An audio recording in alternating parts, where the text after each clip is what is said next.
I'm fucked. Down at the snare drum. Yeah. Fourth year. His dad is a coach at USC. Oh, really? I believe so. It's not like a super common name, so. Movie is Iron Man. Hey, will you snap a picture of us? Of course. Family out of You want to step over here? And, Eight Million Boy. 8 Million Boy University. Someone may tell me where that is. How about that? Like, I actually Adam's favorite memory is drumline and bang. never did. Our next scene. Oh, yeah, well, you're in the sun, he's not. Max So you might Lister. Should we shift this way a little? yeah, that's decent. The sun looks good. Okay. How do we look? Me? Serious And his business, favorite like, you're about to movie put a is hit on Okay. somebody. Yeah, we need that. That's the vibe. Django Unchained. He is very thankful for his Like, just get the fuck out the way. We're about to call a game. Here, we'll snap one more. Will you back up a little bit so your shadow's not on us as much? Hope you don't mind the direction. It's going to be right on HC. Sophia Longobardi is our next senior. Sophia is a concussion in her fourth year for Newport Harbor. Appreciate you. Thank you, sir. Appreciate it. I'm gonna swap spots with you. I'm not the backup to nobody. Fuck that. I'm the backup to Loft House. What? No, that, yes, but not us specifically. You see Sydney? She did that. James and Justin are mic'd up tonight. Unplug it right here? Yeah, just plug it back in after.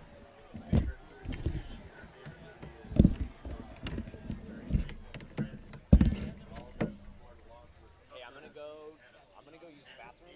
When I come back, I think we should be good to go, right? Okay, I'm good too. I'll be right back. Congratulations to all our seniors from the class of 2021. I'm gonna use the bathroom when we come back. We'll do a sound check and then we're ready whenever.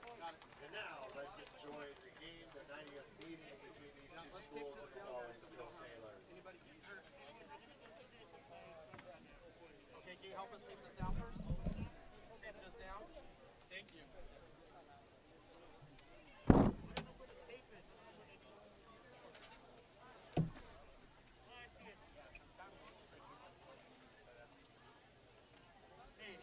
Yes. Anna, can you pass me Anna? Can you come take this down?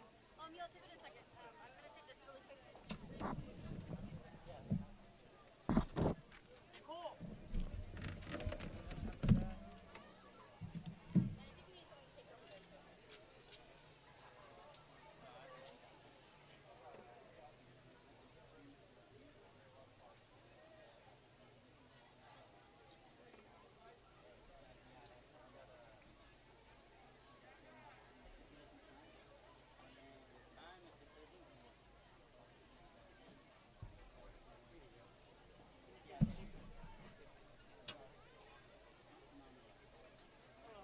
You need anything?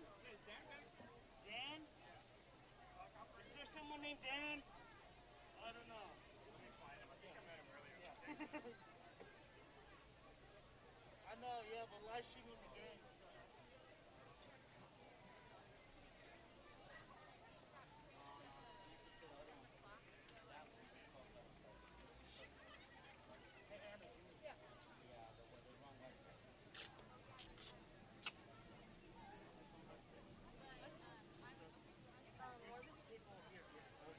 And this too?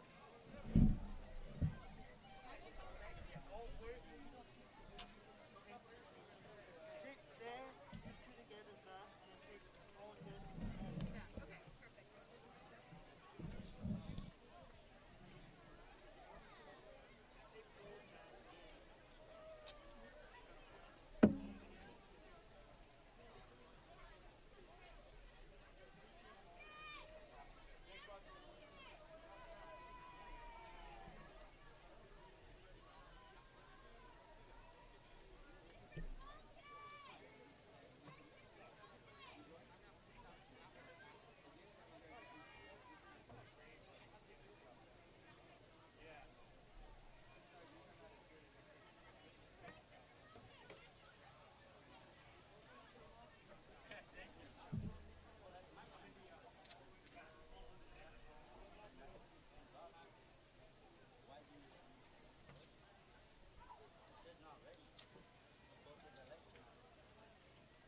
first one. The second one is they look like ours. We're over here, right? Kiki. Yes, sir. We're over here, right? Looks like it.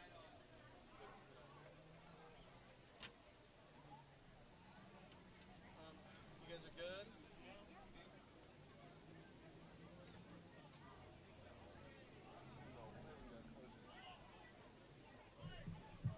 Is the coaches next to us? Because I don't know if that might be tough. Right next door. Where were coaches last week compared to us? Where are you?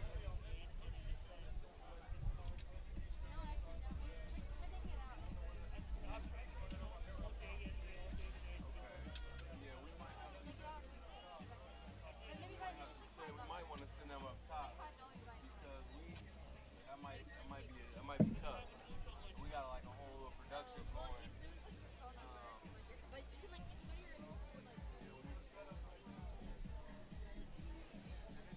Oh yeah, if it's set up. I guess it is what it is. That's why.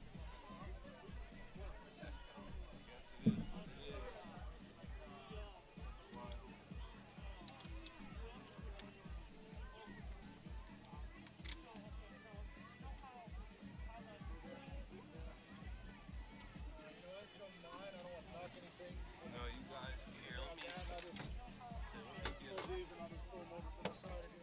all right.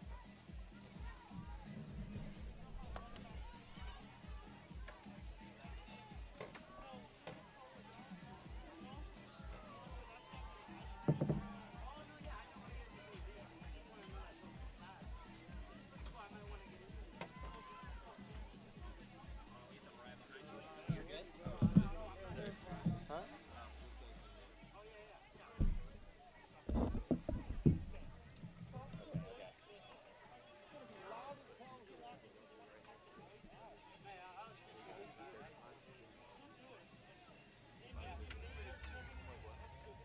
So, how does that affect how we do it all? Yeah, no, I know. That's happened before, not here, but elsewhere.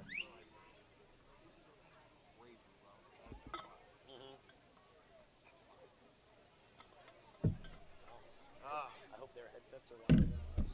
Or like, you know, or like, yeah, real shit. Let me just tweet out this link and then we're good. I didn't know. I was like, bro, y'all might want to kick them up and go upstairs. Man, you know what'll make you feel good? Or like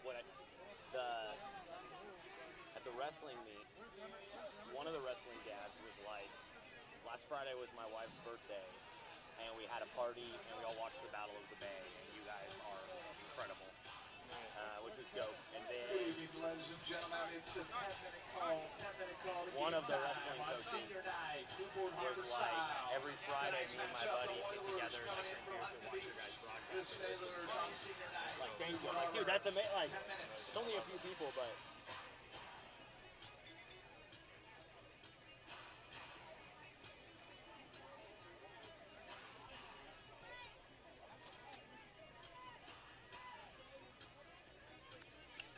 That's amazing.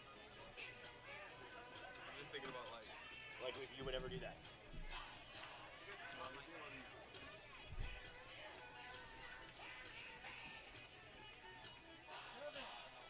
We didn't say anything bad, but it's good to know. That's like an ambient mic. But we didn't say anything bad. Also, that it's directional, so it can only hear if we're talking loud. We're good. We're good to go whenever. What? Oh, good luck. Oh, good luck filming. Thank you. Thank you.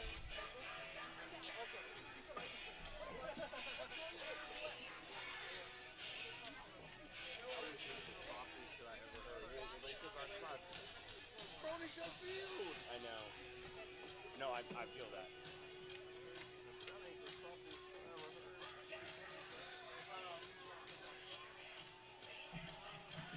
Yeah, we gotta get another program. Yeah, we will. But they'll have extras though. They will, and Mr. Levin's like in charge of those, so. Okay.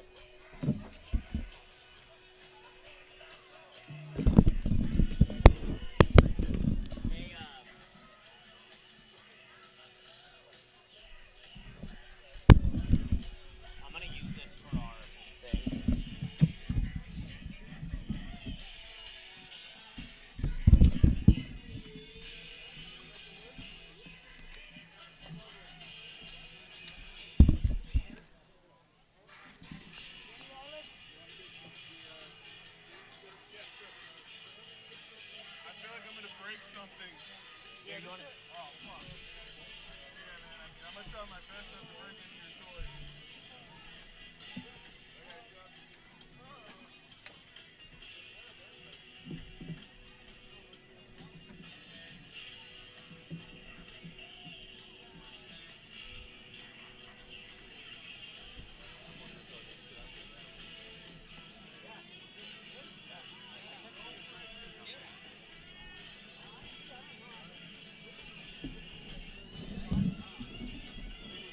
I think so. I think as long as... I think we're good. Yeah, we're fine. I think we should be good. You can go right there. Yep. I'm just going to check with voice and see if...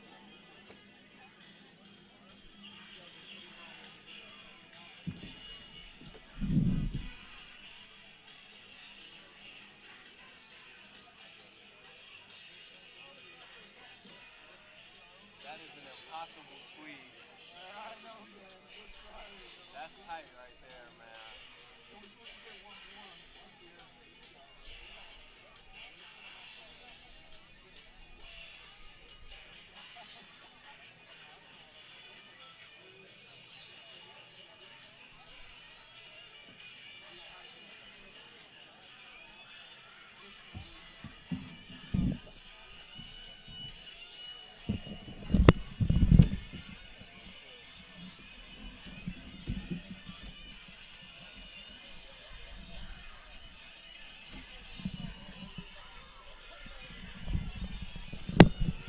We're going to wait a minute. She's going to do the national anthem in like 2 minutes. So I guess they said to just wait. There's no info about him. No. Okay. No. I guess let's throw something up on the story. What up? Don't touch the gear. Hey, Oh, you ready? this is not my area. Okay, so we're all What's up, guys? Alex Crawford, Howard Crew with you here live from Davidson Field. We're just about 7 minutes away from kickoff between the Sailors and the Oilers. Last home football game of the season. Tune in at 7 o'clock. Oh, sorry, man. Yes. Should we wait till then to come on? After the national anthem? Okay. It's fine. We can work this in. I mean, it's fine.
Good evening, ladies and gentlemen. It's senior night. It's game time. It's 7 o'clock. And it's time for the national anthem. Tonight's senior night. In honor of senior night, Anna Grasdon, senior, Newport Harbor, is going to sing our national anthem. If you could, stand, take your cap off.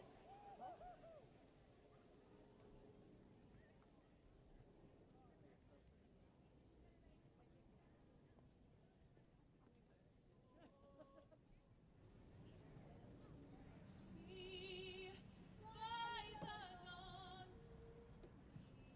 light, once so bright.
give it up for Anna Grindstone, senior Newport Harbor.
Bienvenidos, aloha, and welcome into TarTV. Alex Crawford, Howard Kroom with you here live from Davidson Field. The last home game of the season and the last game for these seniors playing at Davidson on a senior night.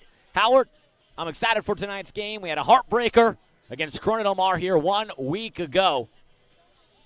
We're looking to bounce back and get a victory over the Oilers. Absolutely, absolutely. Had a heartbreaker last week. I mean, the team fought as hard as they absolutely could. We kept thinking at any moment there's no way the Sailors can keep putting pressure on their defense the way they did, but the defense had the performance of a season. They only gave up 1 touchdown. Unfortunately, the offense just could never find a way to answer, and it was a heartbreaking loss. And here come the Sailors.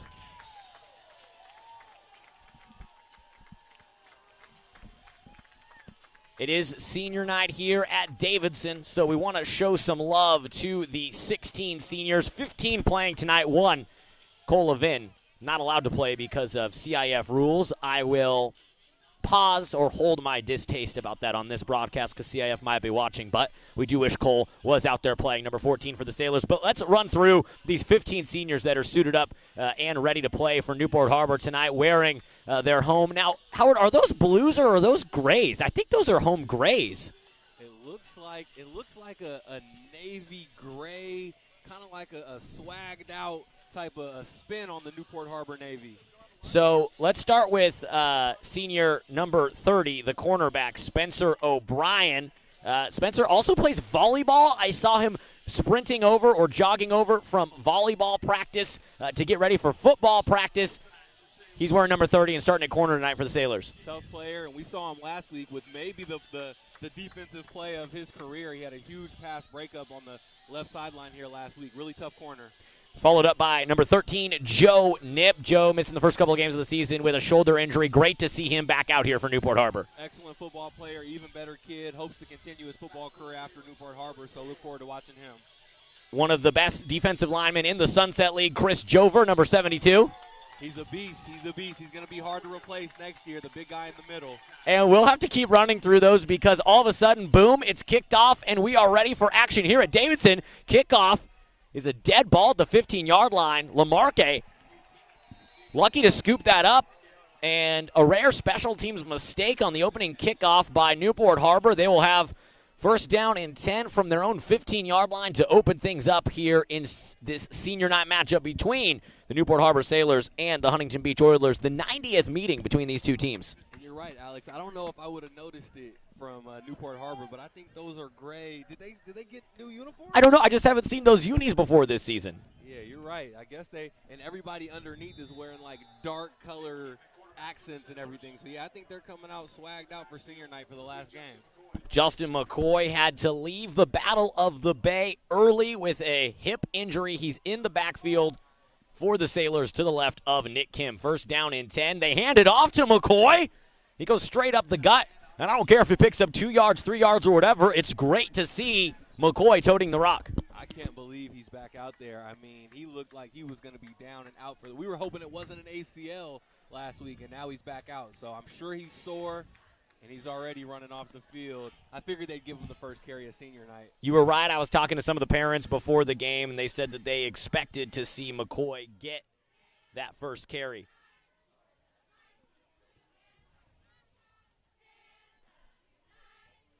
Second down is a handoff to Peyton Irving. The sophomore in the game tripped up right at the 20-yard line.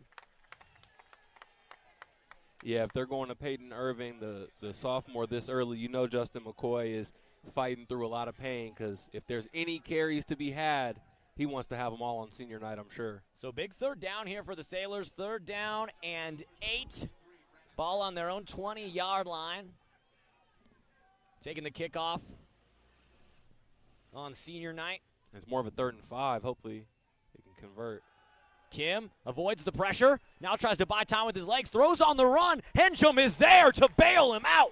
Just shy of the 40-yard line. Cash money. First down, Sailors. And that was just more trickery by Nick Kim, finding a way to make guys miss in the backfield. And one of the offensive linemen wearing number 65. Who do we have wearing number 65, Alex? I think these are new jerseys. 65 for the Sailors. Yeah, I think that's Arik Hilliard, who usually wears 64. That looks like Arik out there at left tackle. Kim to pass, pressured. It's a screen, dumps it off. Incomplete. I was looking for him because on that last play, Arik Hilliard, he just flat backed the guy and laid on him, and that allowed Nick Kim to get around the edge because there was no edge. Arik took the whole thing up. So we thank everybody. Welcome everybody joining us here on TarTV. Alex Crawford, former Pac-12 tight end Howard Kroom here with you. Senior night, beautiful night for football on Irvine Avenue. Friday Night Lights in the spring. I like, normally it's not staying out this late, getting warmer as we wind into football season. So I like spring football. Oh, yeah, second to last game of the season would be dark by 7 p.m. in a normal year. Second down and 10 after the incompletion. Irving in the backfield with Kim. Kim avoids the pressure once again. Now he's got to run for dear life out of bounds. Nick Kim using his wheels here early. It'll be a third down and long for Newport Harbor. He's been busy already this afternoon. All season we've kind of compared him to our guy, of course, Lau Moivau, but also we've compared him to Russell Wilson. He looked like Russell Wilson on that one a couple times. Guys falling off of him, pump faking, doing everything he can. Well, number 1 is a good quarterback number. Warren Moon, Cam Newton, Kyler Murray, Tua Tagovailoa, all wearing number 1. Nick Kim, hoping to join the lore of the number 1 quarterback. Looks right side, throws it long. Henjum is there. Breadbasket catch. Throws the stiff arm and crosses the 20. Cashton Henjum, unstoppable on the far sideline. Sailors in the red zone, 1st and 10. That's been one of Nick Kim's favorite targets, favorite plays all year long. No matter what the coverage is, he likes Cashton Henjum one-on-one with any cornerback. And they connect more often than not. They got to put somebody over the top on that because Nick Kim's going to pick that apart all day. Cashton Henjum coming into tonight, 31 receptions, 433 yards, 4 touchdowns.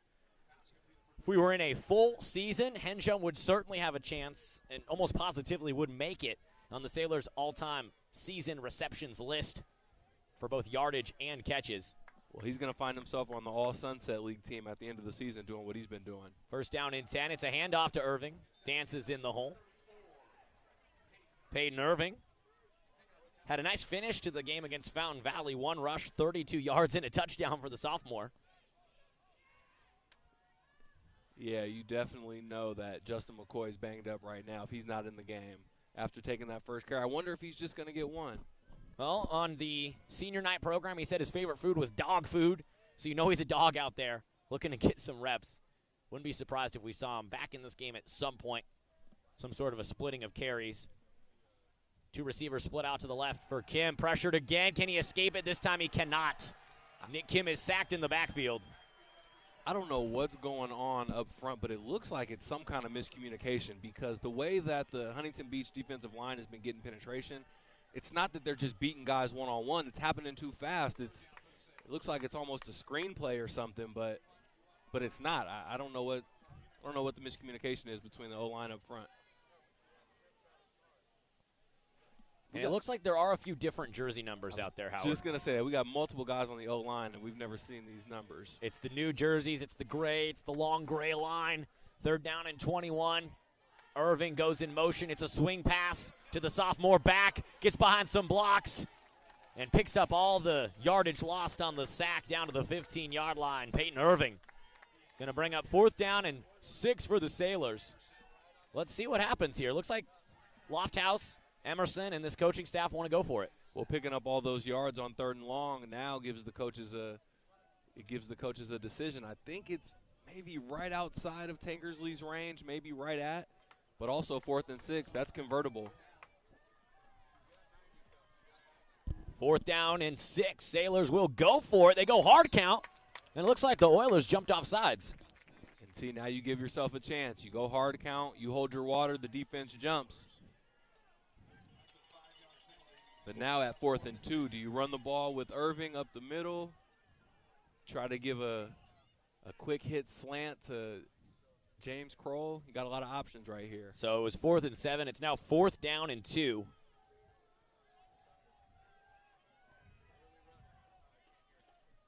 Irving in the backfield. 3 receivers split out to the right for Nick Kim, the junior. Might be run pass option. He looks left. He throws it to Joe Nip. A fade in the end zone. Caught by Nip for a touchdown. Joe Nip puts points on the board on the opening drive of the game. Exercising demons after the fumble against CDM at the end of the Battle of the Bay. They dial it up for Nip, and he's got to be feeling good on senior night. Well, we knew Joe Nip, even though he did have a mishap at the end of last game, we knew that he was going to come back and have a couple of big games to finish off his senior season, and he gets started very early here in the last home game. But what I love is I love the confidence that Coach Lofthouse and Coach Emerson have in their players. On 3rd down, in a decent distance, they throw a fade to Cashin Hingham. Takes a lot of faith in your offense to do that. Now on 4th down, instead of running the ball up the middle or doing some kind of an RPO to give Nick Kim multiple options, they say, no, thank you. We trust our guy. We're going to throw it to Joe Nip.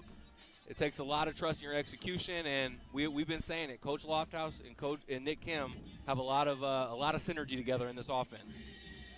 Good to see Coach Steele standing at the 50-yard line in the polo, tucked into some slacks. I never see Coach Steele wearing a collared shirt, ever. It's senior day. He had to come professional, come ready. Yeah, he's looking suited and booted out there. Sailors strike first. Joe Nip. Gotta feel good for him to get in the end zone. The senior was out with a shoulder sprain to start the season. He caught a 4-yard touchdown pass from Kim in last year's closing game against Highland High School. And he catches his first TD of the season here tonight on senior night. 7-0.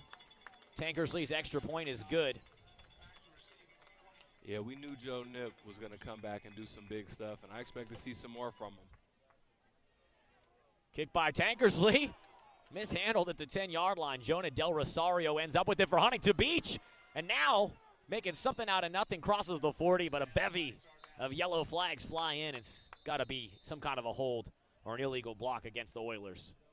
And Jonah Del Rosario, that's a name that we know very, very well, Alex, from the Sunset Argonauts, the Club Football League, from earlier on in the spring. And so a lot of these guys on Newport Harbor are familiar with him as well. Sure. I mean, looking down this Newport Harbor roster, you see a lot of names, James Kroll, Justin McCoy, Cade Parks, etc., that played with a bunch of these guys on Huntington Beach. Jonah Del Rosario, Brandon Cassia, Jacob Sandin, E.J. Riederick, Eli Anderson, just a few that played Argos football. So definitely going to be some good rivalries, some good battles out there on the gridiron tonight. Oh, yeah, and these guys are going to want to show out, not just because it's senior night, but to show out in front of their friends and let their buddies from club football know that they mean business over here in Newport. First down and 10, Oilers. Penalty yardage backs them up to their own 32-yard line. Quick pass out over the middle is caught. That's number 20, Hideo Ray on the reception. Ray having himself a nice season over in Huntington Beach. 16 catches, 203 yards on the year for the junior. Catches that one just short of the first down marker. Huntington Beach, they've ran a couple of different quarterbacks throughout the season so far. So interested to see if they stick with one. Well, it's Joey Gentinella in there right now, but their 3 QBs have had pretty even numbers. 2 seniors and a junior. Gentinella, a senior, wearing number 10. You don't usually see that this deep in the season, but also last week was a wide game, so everybody got snaps last week.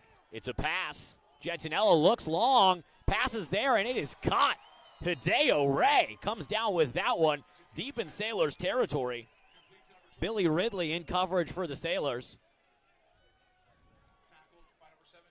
Hideo Ray, that's a good, strong catch. He ran his route, had to come back for the ball, but kept his eye on it, caught it with his hands, went up and made a play. Didn't make any excuses. It's a good throw and catch. First down and 10, Oilers in the red zone quickly. Howard, we didn't get a chance to do an extended pregame show, but I think something we were both going to talk about was the defense of the Sailors, and they got tested there early. And this time, Gentinella wrapped up in the backfield and sacked. And I thought the Sailors were going to get caught jumping off sides, and I do see a late flag coming in from that far sideline. That's got to be Arik Hilliard there wearing number 65. I know he normally wears 64, but seeing these special senior night grays. Yeah, it looks like it's some kind of a penalty. I hope it wasn't the Sailors jumping off sides, but it looks like Huntington Beach. No, it's against the Sailors for sure. That was a face mask. Okay, so it wasn't a jump off sides. It was a... No, that was a... I believe that was offsides. That was just a 5-yarder. So, first down and 5 for HB. Alex, do we have a 77? I don't think we have. Not on our roster, we don't. Do we have someone out there wearing it? Yeah, we do. Offensive lineman and defensive lineman. All right, we'll get that. Gentinella to pass all the time in the world. Swings it out left side to Tyler Moses, who's double teamed out of bounds just short of the first down marker. I think that's Elijah Cooks, 77. We might not know until we see the Newport Harbor punt team come out. That's got to be Cooks based on the size. Yeah. And when I saw him rush the passer the way he did and just throw somebody to the side, I haven't seen too many people manhandle offensive linemen like that except for Elijah Cooks. Penalty goes against Huntington Beach, backs them way up. I didn't see what that penalty was. So it was going to be second and short, and instead it's first down and 25. Huge penalty, backs him up out of the red zone to the Sailors' 35-yard line. Tyler Moses, the junior, running back in the backfield with Joey Gentinella in at quarterback, standing in shotgun. Looks to pass again, throws it long. One-on-one coverage, and the pass is intercepted! Are you kidding me? Josiah Lamarque with a circus catch. Looking like an acrobat deep in the red zone to take that away. Sailor gang. Hideo Ray did everything he could as a receiver. He ran his route, and another time the quarterback, he looked like he had a step on Lamarque. But Josiah came back, kept his eye on the ball, kept fighting for it. Like you said, Alex, that was a circus catch. I think he was laying on his back by the time he finally pulled it in. That'll be another highlight tape play for Josiah Lamarque in this young freshman season of his. Man, he tipped it to himself 3, 4, 5 times. Send that thing to Sports Center. First down and 10, Sailors backed up way in their own territory. Kim in shotgun, Throws it long on first down, one-on-one coverage, and another circus catch. This time it's Cashton Henjum. Cash money down to the 30-yard line. Well, today we haven't seen a bubble screen. We haven't seen a quick hitch. We know Coach Lofthouse loves those, and this offense dials those up beautifully. But today it's all fades, and the timing and execution by Nick Kim and the receivers has been nothing but perfect. Cashton Henjum, 3 catches already in this game. In this short season, he's been putting on a show. 34 receptions now on the year for the sophomore transfer. It's a quick swing pass out to Irving. Blocks hold, and he tries to split the seam. Crosses the 35-yard line. It'll be second down and short for Newport Harbor. Every time I see that play, I'm still wondering, Alex, since the first or second game of the season, are we going to see the pitch pass, Peyton Irving pull that thing out and hit a receiver up the sideline? I'm waiting to see it. It looks like it's set up perfectly. Some whistles coming in on the field. Jonah Del Rosario checking into the game for the Huntington Beach defense. The senior playing cornerback, also playing receiver. Huntington Beach's defense has been gassed this season, giving up 33.5 points per game. Now, in wins this year, Sailors averaging 36.5 points per game. In losses, just 10.5. Well, there's a couple of powerhouse teams in this league. You know, I think Huntington Beach had lost out last week. That's not just a Sunset League powerhouse. That's a Southern California and a state powerhouse. So anytime you play a team like that, they put up 60 points on you. Your team, your game average shoots up quick. Sailors looking at Losal next week. End around to Lamarque. Dances, nowhere to go. Third down and short for the Sailors. Lamarque, just with his vision and kind of that little juke move behind the line of scrimmage, he set up the block, and he turned a 1 or 2 yard loss into a no gain. Still third and very, very reasonable. So receivers on the field right now for the Sailors. Henjum and Kroll split out to the right. Lamarque and Duke Starnes on the near side of the field. Sophomore Peyton Irving stands in the backfield with Nick Kim. Third down and short for Newport Harbor. A lot of young guys out here for the Newport Harbor offense right now. Kim to pass. Throws it long. Looking for it and tracking it down is Henjum. Looking like Willie Mays out there at Davidson Field. 4th catch of the night for Henjum. And another Newport Harbor Sailors first down. Third down, you throw a fade. 4th and 2, you throw a fade. Back is against the wall, deep in your own territory. Throw a fade to Cashton Henjum. It's just right now Nick Kim is feeling it. I don't know if Coach is calling that every time or if Nick Kim just knows it's there and he's throwing it himself, whatever it is. Looking like some playground backyard football out there with Kim and Henjum. The execution's beautiful. Peyton Irving still in the backfield with Nick Kim. We saw Justin McCoy on the first play of the game. Another jump ball and another amazing grab by Cashton Henjum. Cash money. They might say no to credit, but they'll never turn away cash. First down, Sailors. Well, Cashton Henjum is one-on-one. I said it very early on. I said they better not just leave Cashton Henjum one-on-one with the DB. They got to put somebody over the top. I'm pretty sure the defensive coaches for Huntington Beach are saying that right now in their headsets. But as I say it, it looks like it's one-on-one and they're bringing pressure. Irving goes in motion. They throw it one-on-one to Henjum again, and the sophomore cannot be stopped. Get out of his way. Touchdown, Sailors. I told you, Alex, you got to put somebody over the top. They come out the next play, it's one-on-one, nobody over the top, they're bringing pressure. Why are you doing that? You got to get the DB some help.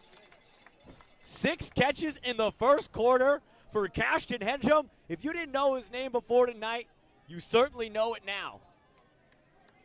And I think the offensive coaching staff for Newport Harbor has to be licking their chops, salivating over, I don't even know if you call them miscues, but the inability by the Huntington Beach defense to stop Cashton Henjum. Well, the defensive back has his head down from Huntington Beach. He doesn't feel great about himself, but that's all right. He's got to find a way to get in it. He can't soak around. He can't let us know that he's feeling down with his body language. Don't walk off the field. You know, get out there on special teams and blow somebody up. You got to find another way to impact the game and get your mojo back. But whatever it takes, Cashton Hingham is doing everything he wants right now. Extra point attempt by Wade Tankersley, just to the right, no good. So 13-0 your score here from Davidson Field. It's a good time to shout out tonight's touchdown sponsor. Our 12-star sponsor tonight is the Seniors. Tonight's game is brought to you by the Newport Harbor Seniors, 15 on the field, 16 overall if you count Cole Levin. And we do count Cole Levin. And we thank the Seniors for their service to this program. Instrumental, obviously, in turning this thing around and heading the ship in the right direction, no pun intended, and so special for them to get to play here on senior night. Absolutely. These seniors, they're kind of the foundation of where this program is going. We know Coach Lofthouse, they had him for 3 years, so they didn't play any varsity football before Coach Lofthouse, so their first year on varsity was with him. So this whole program has been built on their backs, all 16 of those guys. Some get different levels of playing time than others, but they're all critical parts of what Coach Lofthouse is building here at Newport Harbor, and we appreciate them all. And stick around at halftime. We'll give our senior night tribute that we tried to give before the game. We'll make sure we get that thing finished. We might just start it over. Man, Alex, I can't believe that they really had the nerve to throw 4 or 5 fades in a row to Cashton Hingham. And I don't know what I'm more blown away by, that Coach Lofthouse, Coach Emerson, and Nick Kim, they kept going back to that, or that the Huntington Beach defense was so stubborn, the defensive coaches, that they wouldn't adjust. But we saw that in a game. What game was that? That the other team did not throw the ball. Was it Yorba Linda. Edison? Oh, Yorba Linda game in the third quarter. I think it was maybe until the final minute of the third. It was multiple drives in a row. The other team Yorba Linda didn't even throw the ball. They just ran it right up the middle. And the Sailors couldn't stop them. Eventually they did, and Harbor won that game by 1 point. Yep, and that's what you got to do. You got to find a way to take that team out of their comfort zone. So I'm interested to see how Huntington Beach adjusts. And I see Cole Levin on the sideline wearing a Sailors hard hat. So pretty cool to see him and some of the other seniors. I see Mr. Stoll down there, who opted out to play baseball in his Letterman as well. Huntington Beach quarterback running for dear life, breaking 1 million tackles, staying on his feet, and then he's leveled across the 20. Credit to the quarterback for taking a big hit. A.J. Perez, the junior, in at quarterback now for Huntington Beach. They rotate between 3, Perez, Gentinella, and Tavares. It's now A.J.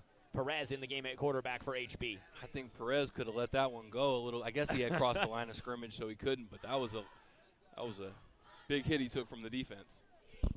And Alex, we talked through the extra point. Did he missed it to the right? Okay. Yes, missed Mr. Tankersley, another senior, plans to begin EMT training after high school. Well, it's only the first quarter, so he's going to have a lot more opportunities to make up that extra point tonight. Because I think this Newport Harbor offense is going to keep on rolling. Well, Huntington Beach, fresh off a beatdown at the hands of the Los Alamitos Griffins, 63-14 last Friday.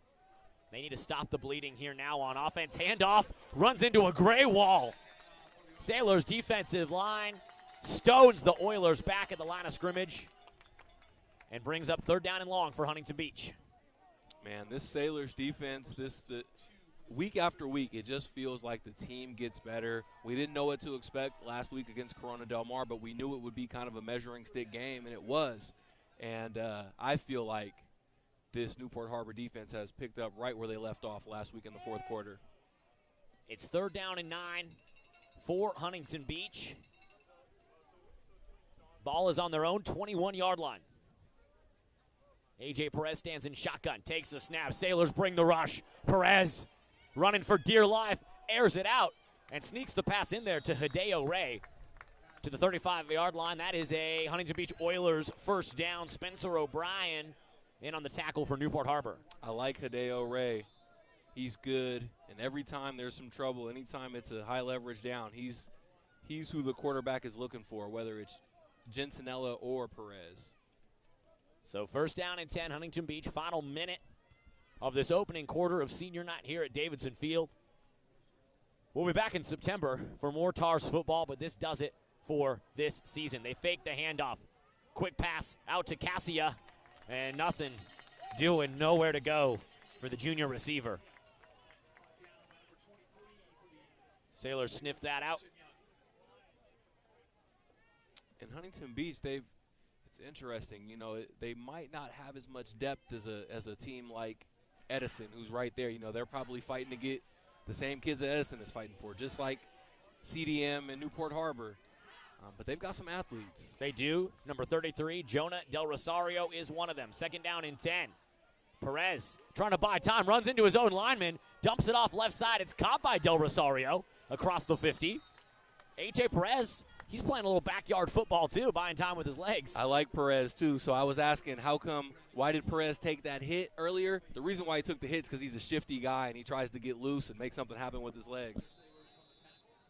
So it's across the 50-yard line for the Huntington Beach Oilers. First down and 10 in Sailors territory. They got down in Sailors territory earlier this quarter. Penalties backed them up, and Josiah Lamarque made one of the best interceptions you'll ever see to give the ball back to Newport Harbor. First down and 10. Perez to pass. Chased down by Jover, now chased down by Hell. He's got to throw it, and it's batted down. Charlie Durante knocking that thing down with two hands. Incomplete. Well, Huntington Beach is having problems up front. That's why they can't get anything established in the run game. And the quarterbacks, both quarterbacks, have been under duress today. But just like I said last play, I'm a fan of Perez already, and he comes from good football stock. His uncle, Lenny Vandermeer, the USC great defensive lineman, former NFL player. So I know the kid comes from a good family, good genes in the game of football. 2 seconds on the clock after the incompletion. This will be the last play of the first quarter. Three receivers split out to the right for Perez. Huntington Beach trying to get points on the board in Sailors territory. Perez pressured again, running for dear life again, throws it, and a dart is incomplete. It was caught out of bounds. Duke Starnes was in the vicinity for Newport Harbor. And I saw Duke Starnes earlier this week at football practice. He said, hey, you guys keep getting my name wrong. I'm number 86 and I'm number 19. I said, Duke, I'm so sorry, but we won't get it wrong on senior night. Absolutely, we sure will not. That does it for the first quarter. Your score, Newport Harbor 13. Donuts on the board for Huntington Beach. We'll have second quarter action when we come back. Huntington Beach football, third down and 10. You're watching Newport Harbor football on TarTV.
Welcome back into Newport Harbor Sailors football. Alex Crawford, Howard Kroom with you here from Davidson Field. It's third down and 10 to start the second quarter.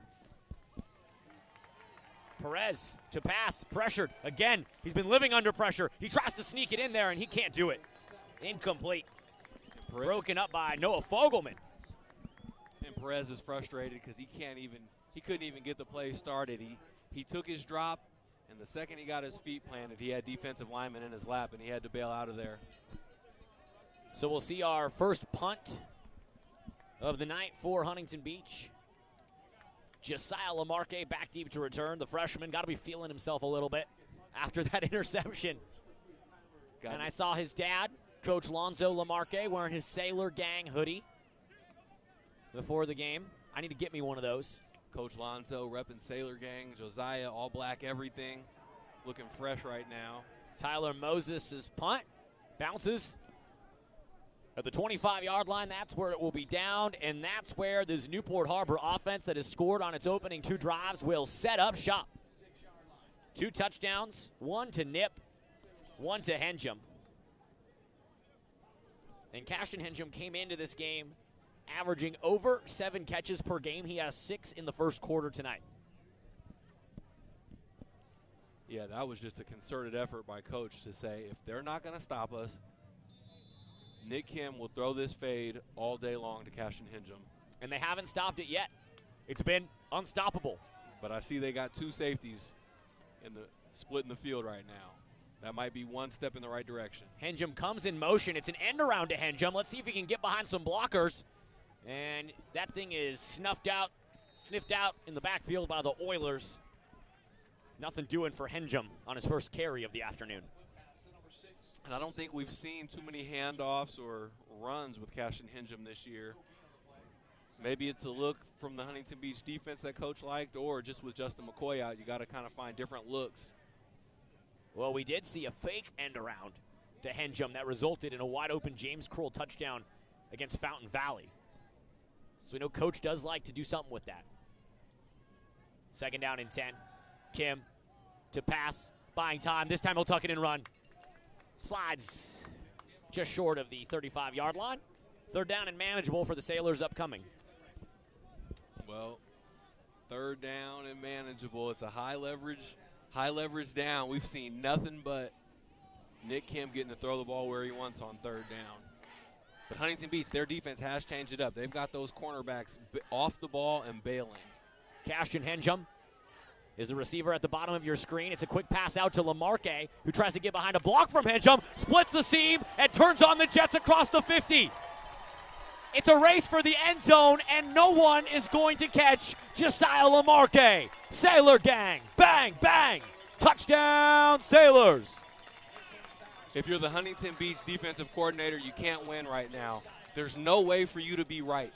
You try to press, they go over the top to Cashton Henjum. You try to bring pressure, they still go over the top to Cashton Henjum. So they say, okay, we're going to soften up a little bit. We're going to get off the ball.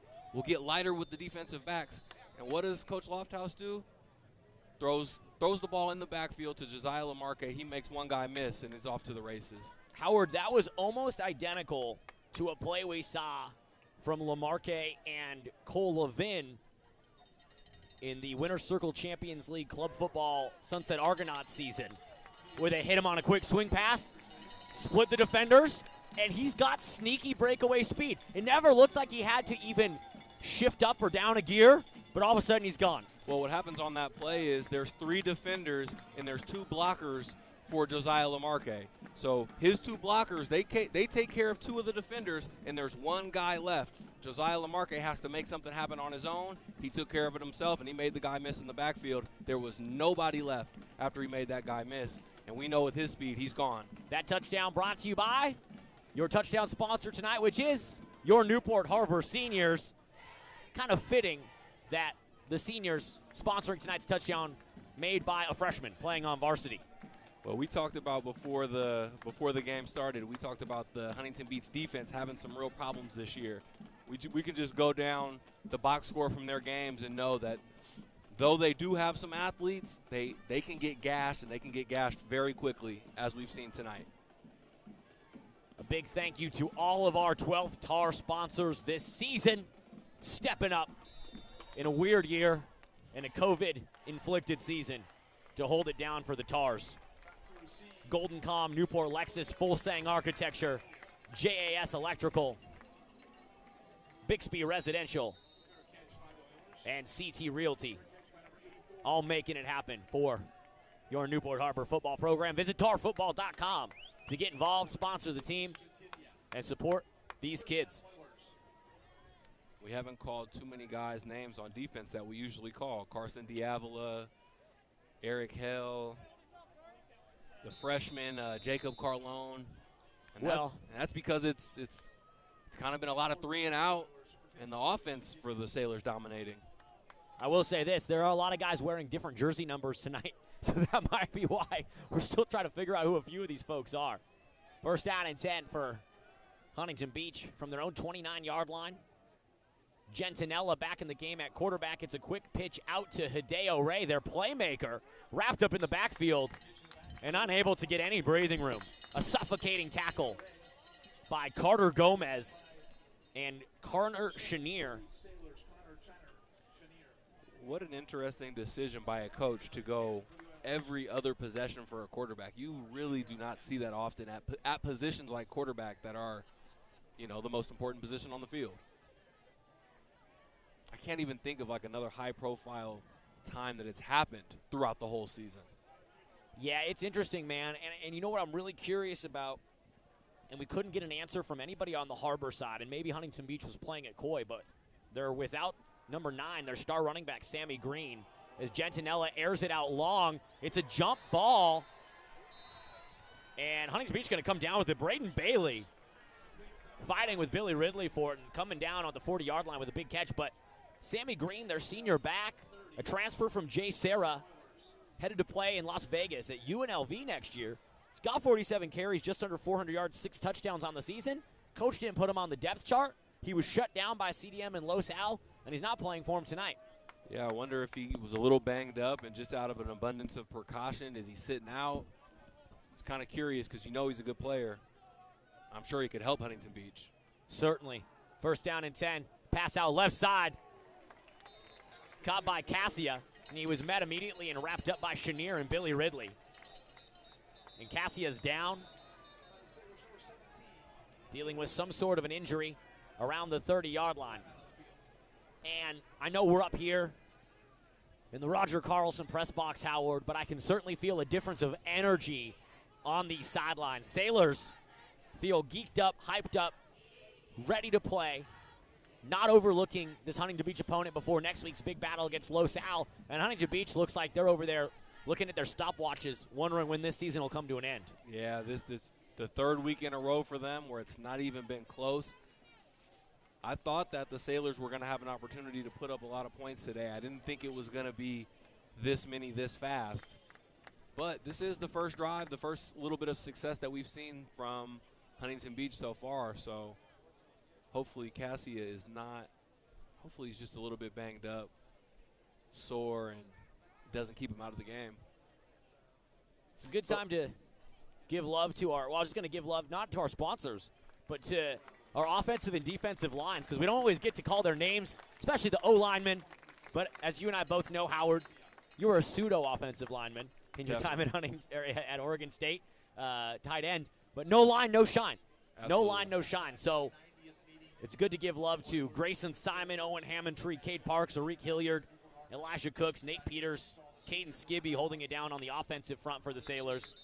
And across the defensive front, we might leave some people out, so I hope we don't because they rotate in. But Eric Hell, Chris Jover, Nate Peters, Grayson Simon, Elijah Cooks, Carter Gomez, Brody Bradfield.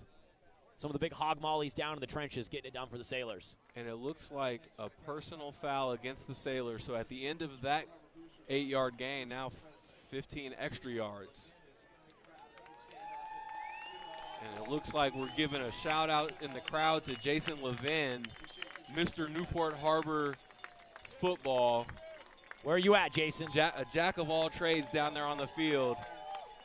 A lot of this production and all of the, the support and just a lot of the good stuff is coordinated by Jason Levin. I'll simplify it. We wouldn't be here, probably, without Mr. Levin. Absolutely.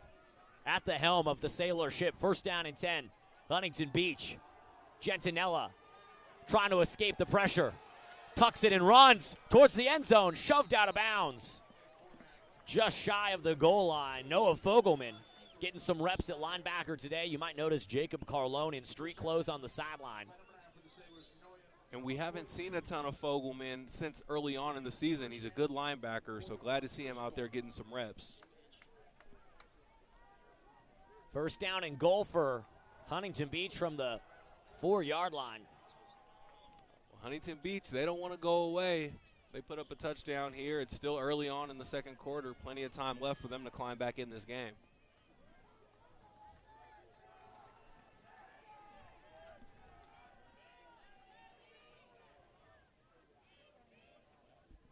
First down and goal from the 4. Gentinella. Fade. Corner end zone. Rosario. Oh, my goodness. Jonah Del Rosario just caught an amazing touchdown. Howard, we've seen him do it before. at the Winter Circle Champions League. Made the grab, tapped the toe. I could see it from up here. Touchdown Oilers. Give credit where credit is due. Jonah Del Rosario, we heard he's sporting a new calf tat on his leg, and certainly playing with a lot of swag on that touchdown catch. And Spencer O'Brien, the defensive back on that play, he's going to be sick because he thought the ball was thrown out of bounds. I thought the ball was thrown out of bounds. I can't believe Del Rosario skied for that and got his toe down. That was an excellent play. That was a touchdown at Davidson Field. That was a touchdown on any college field in the country. Not an NFL touchdown. Didn't get two, but he got that one down and planted. And you see the Huntington Beach kick. The Huntington Beach point after team does the weird kind of swinging gait. Half the line is off the ball, then they come to the ball. Didn't work out for him that time. 20-6. Score in favor of the Sailors. Extra point attempt here coming for Huntington Beach. A.J. Vandermeid's a hold. The kick is up, and it splits the uprights. The kick is good. Jad Othman, sophomore kicker, nails it for Huntington Beach. And HB with some points on the board. But no discredit or no blame given to Newport Harbor's defense. They held pretty tight, and Jonah Del Rosario made an amazing grab. Like I said, Howard, we didn't really get to have the pregame show we wanted, but I think we were both going to point out Sailors' defense being the difference maker in this game. It's kind of been the offense, really, but the Sailors' defense, as we've seen time and time again this season, Yorba Linda, even in the loss against Corona Del Mar, the Sailors' defense is legit. Man, the Sailors' defense, every time they've been called on, they've been asked to get a big stop. We've seen it on, fourth down multiple times in the fourth quarter when I thought there's no way they can hold up again, and they did. We've seen it time after time again, but we also know that the offense, when the offense is clicking, it's a beautiful thing to watch. So I hope they can get back on track on this drive like they were on the first two. Josiah Lamarque and Peyton Irving back deep to return for Newport Harbor. Sailors offense hasn't been stopped yet today. 3 possessions, 3 touchdowns. Jad Othman to kick off for Huntington Beach. 90th meeting between these two teams. And the Sailors lead here. Lamarque fields it at the 5. Runs patient, sheds some blocks. Turns on the Jets across the 50. Lamarque dancing, spinning, and finally wrapped up shy of the 40-yard line. Josiah Lamarque is so slippery. And there's a flag down around the 33-yard line. Well, I'll temper my excitement. Looks like it's a hold against the return team, so they're going to bring it back. But Josiah Lamarque, even when they've called these plays back, he has shown what kind of a weapon he is. He's only a freshman.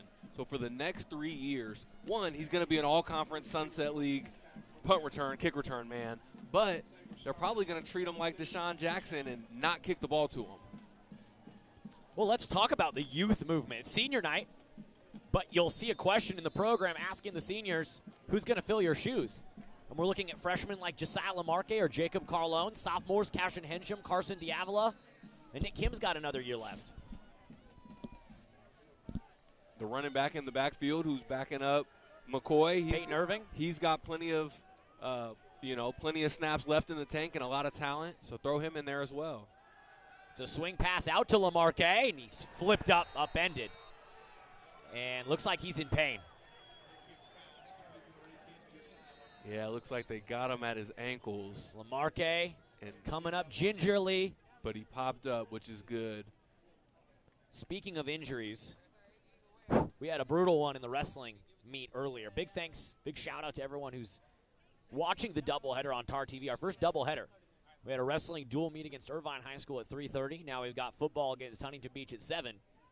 But one of the wrestlers, and I got to check my notes because it was my first meet and I don't know them all by first name yet, but he had quite the gruesome elbow dislocation. If you're into that sort of thing, you can go back and watch it on the feed before we cut away. Paramedics had to come, tend to him. He'll be okay. It's not broken, reportedly, but it was, credit to all these kids out there sacrificing their bodies and typically popping right back up, healing up.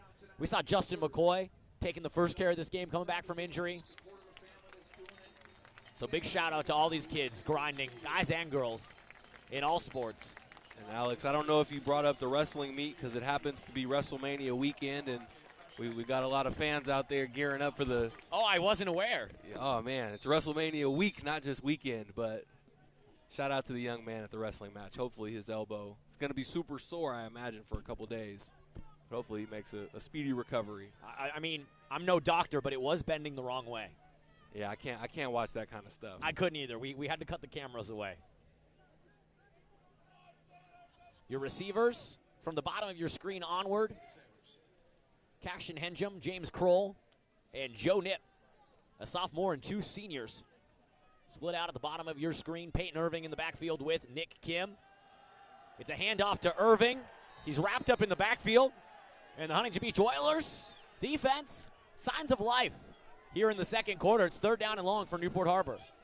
It was only about a minute and a half ago, and I said they're going to try to score here. They're going to try to climb their way. Huntington Beach is. They're going to try to climb their way back into the game, and here they are already looking at a huge 3rd and 10, and they want to inspire some life in their offense with this defense. 3rd down and 10. 3 receivers, bottom of your screen. Kim to throw, looks left side. It's caught by Duke Starnes. Just shy of the 1st down marker. We haven't gotten a chance to call Duke Starnes' name too often on a reception, but good to see Mr. Starnes get involved. Jonah Del Rosario in on the tackle. It's 4th down and short for the Sailors. He was very close to that 1st down marker. Newport Harbor hurrying to the line. They're going to go for it. Deep in their own territory. Kim goes hard count. Now he looks to the sideline. Are they actually going to go for it, or is it a bluff? I think they go for it. Let Nick Kim run the ball off the edge or hand it to Peyton Irving. And now it looks like they're going to take the delay of game and will punt. And now a timeout taken. But Peter Lofthouse and his coaching staff going to think it over, decide whether to punt or go for it. Howard, you know I'm a gambler, but I roll the dice and I go for it here. I think they're punting. I want to say Coach Eddie Steele just ran out and yelled punt, punt, punt. Coach Steele, the heart and soul of this team, heart and soul of this program, pulled off a big prank, somewhat of a trick last week, posting photos from Honolulu in the morning of the Battle of the Bay and then showing up on the sideline. I talked to some of the players, and they said when he walked into the locker room, everyone started banging their locker, jumping in the middle of the room. So I wish I could have seen that. I can only imagine the energy that brought to the team. Well, reading through the seniors, their bios, a lot of them shouted out Coach Steele as one of the biggest parts of their time at Newport Harbor. One of the most influential pieces was Coach Steele and the energy, the culture, and the physical training that he brought to this program. So we will see a punt, but we're actually going to see Wade Tankersley on here. I don't know if this is a special senior night treat. Typically we see Elijah Cooks out to punt, the biggest punter in California. But we'll see Tankersley here, the senior. Low snap. Gets it off. Beautiful punt from Tankersley. Fair caught just across the 35-yard line. For the first time this evening, Sailors' offense is stymied. And now it'll be the defense's time to answer the bell and get a stop. I like Tankersley punting right there, but I can tell you this, I promise you I don't want to see him play left guard for Elijah Cooks. So he can swap out for the punter duties, but we're going to stop right there. Looking down at the Sailors' defensive line, Carter Gomez, Timothy Tizon, another senior, number 47 in the game, at nose tackle. And Chris Jover to the left of them. Eric Hell on the edge on the near side of the field. Eric Hell, so scary. Would not want him chasing me down at any time. 1st and 10. Pass over the middle. Overthrows everyone, and every official in the vicinity throws a flag. That will be pass interference. And that's number 6, who I like, A.J. Perez, and I incorrectly credited him with being associated with my guy, Lenny Vandermeid, Well, you got A.J. Perez and A.J. Vandermeer, and So on the depth chart, they're listed as the same. Right. So I made the same mistake this morning. So Perez is the quarterback, number 6. I like his arm. I like his mobility. And number 4, receiver. Receiver and safety, Free Vandermeer. safety, Vandermeer. So that was Perez was looking deep on that one. He likes the deep ball. And it looks like the Newport Harbor defensive back just got tied up with the Huntington Beach receiver, and the referee had to throw a flag.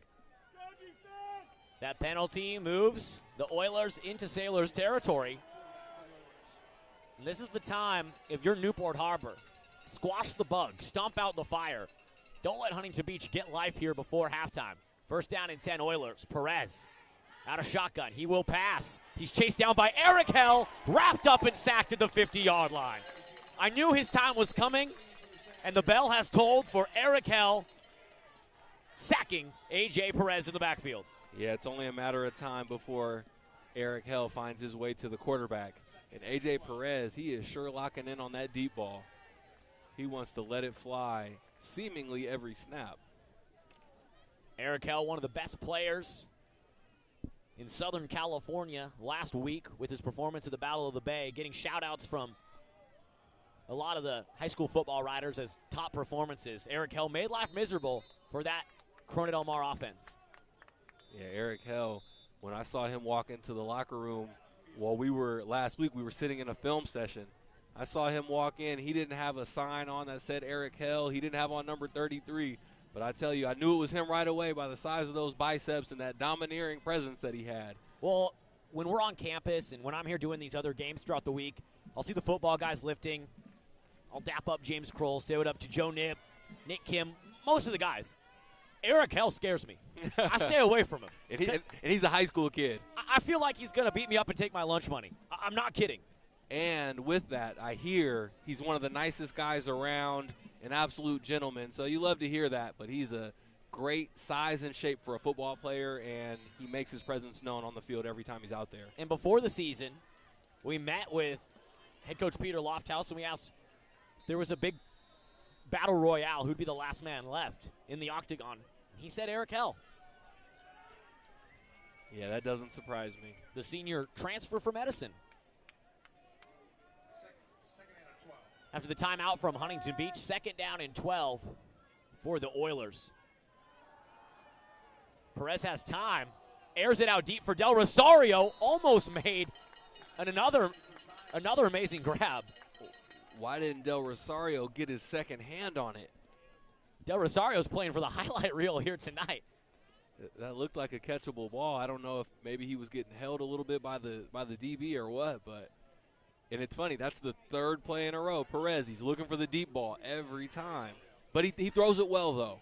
We talked about, as you mentioned earlier, this Huntington Beach team, they're competing for kids with Edison and with Los Al and other area schools, but they've got playmakers. They've got Jonah Del Rosario. A.J. Perez throws a nice deep ball. They got the J. Sarah transfer, Sammy Green, who's not playing tonight at running back. They've got ballers. Hideo Ray has shown us a lot already. After the incompletion by Perez, it's 2nd down and 12 for Huntington Beach. Little swing pass over to Tyler Moses on the far sideline. That goes nowhere. It'll be 4th down and a mile for HB. Got to assume this is a punting situation for the Oilers. Definitely has to be a punting situation because they still, it's a 2-possession game. They're not out of it. If they can get a stop here and find a way to score, they're still right there. So Huntington Beach definitely don't want to do anything crazy yet. But they're having a lot of problems up front, so they can't get their offense going because they're having trouble blocking the defensive line and linebackers of Newport Harbor. The always dangerous Josiah Lamarque back to return this punt. It's a bit short. Bounces at the 25, takes a Oilers roll across the 20, and we'll get the 5th look of the evening at the Sailors offense. They scored on their first 3 possessions. They were shut out on their previous one. They lead 20-7. Stick around at halftime. We'll have a special senior night tribute to the 16 Newport Harbor football seniors. Give them some love, tell you a little bit about them. And, of course, we got to give love to our touchdown sponsor tonight, which is your Newport Harbor Seniors, as well as love to our other Newport Harbor football sponsors, Newport Lexus CT Realty, Full Sang Architecture, Golden Com, Bixby Residential, and JAS Electrical. The Huntington Beach defense seems like they've figured out some things about the Newport Harbor offense, at least on the last 2 drives they did. It's a pitch out to Irving, who tries to get around the edge and lost his mouthpiece there as he's tackled out of bounds. That was a big collision on the sideline. A couple of new plays we've seen today already. We saw a handoff to Cashin Hingham. We haven't seen a lot of that. That looked like a pitch play with maybe a receiver as the lead blocker on that one. So, Coach Lofthouse always bringing new wrinkles out of this playbook. Always wrinkles. I feel like if we played a full season, the playbook might look completely different, like a Pokemon evolving as the season goes on. 2nd down and 8 for Nick Kim. Cashin Hingham is the receiver at the bottom of your screen. It's a delayed handoff to Irving, potentially a broken play. Irving's wrapped up in the backfield and tackled for loss. Number 40, Jeremy Carpenter, the defensive lineman, in on the tackle for Huntington Beach, and a late flag comes in right in the area of Sailors offensive lineman Grayson Simon. We'll see what the call is. Another guy I don't have on the roster, number 43, we just saw in the backfield, like kind of like an H-back for Newport Harbor. So the penalty goes against Huntington Beach. It's a dead ball personal foul, an automatic 1st down, and a bunch of free yardage coming for Newport Harbor. And that's big for the offense. You'll take it, especially like I mentioned earlier, 2 possessions kind of stalled out, didn't go the way you wanted. So this feels great. A fast-moving game here in the 2nd. Not a lot of stoppages. The Sailors lead by 13, 20-7. As Kim stands on the near hash. Looks long for Hingham, one-on-one. An amazing catch! Cashin Hingham is unstoppable. And number 3 is mad for Huntington Beach because he feels like Cashin Hingham went out of bounds and came back in and caught the ball, which he did. But in football, that's legal if you're forced out of bounds by the defender, which Cashin Hingham was. I've seen Cashin Hingham make easy catches. I've seen him make hard catches. I've seen him make impossible catches. He had no business making that catch right there. That was, like I said, he got pushed out of bounds. He had to fight his way back in and fight to make the catch. Good no call by the ref, though. 1st and 10 for the Sailors. Hingham is the receiver at the bottom of your screen. Unofficially with 7 catches tonight. Nick Kim, beautiful pump fake, buys time with his legs, dances, crosses the 40, and is tackled at the 35-yard line. Late flag comes in. I think that's going to be a hold against Newport Harbor. It is. Or was that a hold or a personal foul? Whatever it is, Nick Kim's pump fake had the entire Huntington Beach defense jumping out of their Nikes. Well, it's funny because Nick Kim wanted Cashin Hingham on that play again. He wanted to throw up another fade because he saw man coverage. It was man coverage. They were bringing a blitz. But uniquely, Huntington Beach finally adjusted, and they actually put a safety over the top, even on man coverage, to double-team Cashin Hingham. So they do not want him to pick apart this defense for the rest of the game. So the penalty goes against Newport Harbor. They're backed up to the 50-yard line. Peyton Irving still getting reps at running back, replacing the injured senior Justin McCoy. It's a pass over the middle. Kim tried to thread the needle to Joe Nip. It's broken up. And we talked about the energy levels on the sidelines. Now Huntington Beach is feeling it. Well, you know another thing Huntington Beach did? They brought number 20, Hideo Ray. They brought him in as the guy to be over Cashin Hingham. That's another change. So let's see if he follows him, if Ray follows Hingham all over the field. And on that power package we saw earlier, number 43 coming in as an extra blocker is Robbie Kroll. Okay. James's younger brother, sophomore linebacker, freshman team MVP last year, and a guy with a bright future here for this Newport Harbor program. 2nd down and 15. Kim looks Hengham's way. One-on-one. Hingham makes another grab. Are you kidding me? Cash, money. Can't be denied. Can't be stopped. I wish we could see the replay of that. They brought Hideo Ray in the game specifically to say, do not let number 6 get off the ball. Don't let him get off the ball. He's mugging the heck out of Cashton Hingham. That's why Cashton's out of bounds. He's falling all over the place. But no matter what, they can't keep the ball out of his hands. 8 catches in the first half for Cashton Hingham. Forget Bitcoin. Forget credit card. We got cash. And that's catch number 9. And the ball's on the turf. Scooped up by Huntington Beach. That was incomplete. That should have been incomplete. The officials are going to give it to the Oilers. I thought that was incomplete. Man, did Cashton Hingham make a football move? I don't think so. You know what that was? That was Hideo Ray right there, taking it very personal that he's getting targeted, and he slipped the block and he shot that thing and he made a violent play. I've liked him since I saw him. He's a baller. That's what we said. We said there's some ballers on this team for Huntington Beach. And every time they got in a jam, they went to Hideo Ray on offense, and now they're in a jam defensively. They put him on the best player for the Sailors, and he comes up with the play. Tough break there for the Sailors offense and Cashton Hingham. 9 catches on the night for the sophomore receiver. And just under 3 minutes for Huntington Beach to try to make this a one-possession game. Well, there's energy, there's life on the Oilers sideline. It's time for the Sailors defense to make their money. Man, high school football is rough with no replay. We don't even have replay on TarTV, so if you're watching at home, maybe you rewound that and you can tell us what happened. Quick pass out right side. Receiver's got a ton of space, a huge cushion, and the ball comes out. And Spencer O'Brien scoops it up. Spencer O'Brien has got the football. And the Sailors get it back.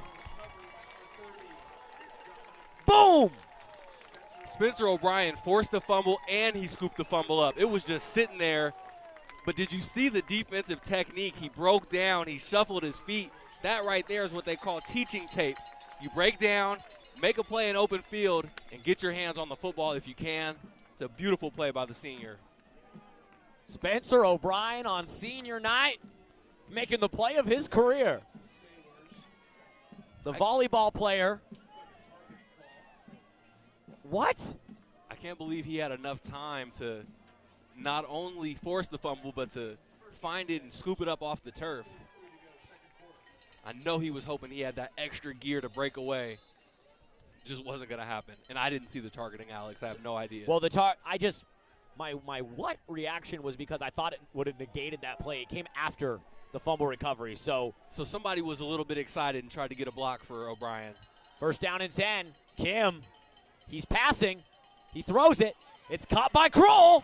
James Kroll, the Admiral, into Oilers territory, piloting the ship for a Sailors first down. And James Kroll just kept running, kept on running through the zone defense. And Nick Kim finally got to him.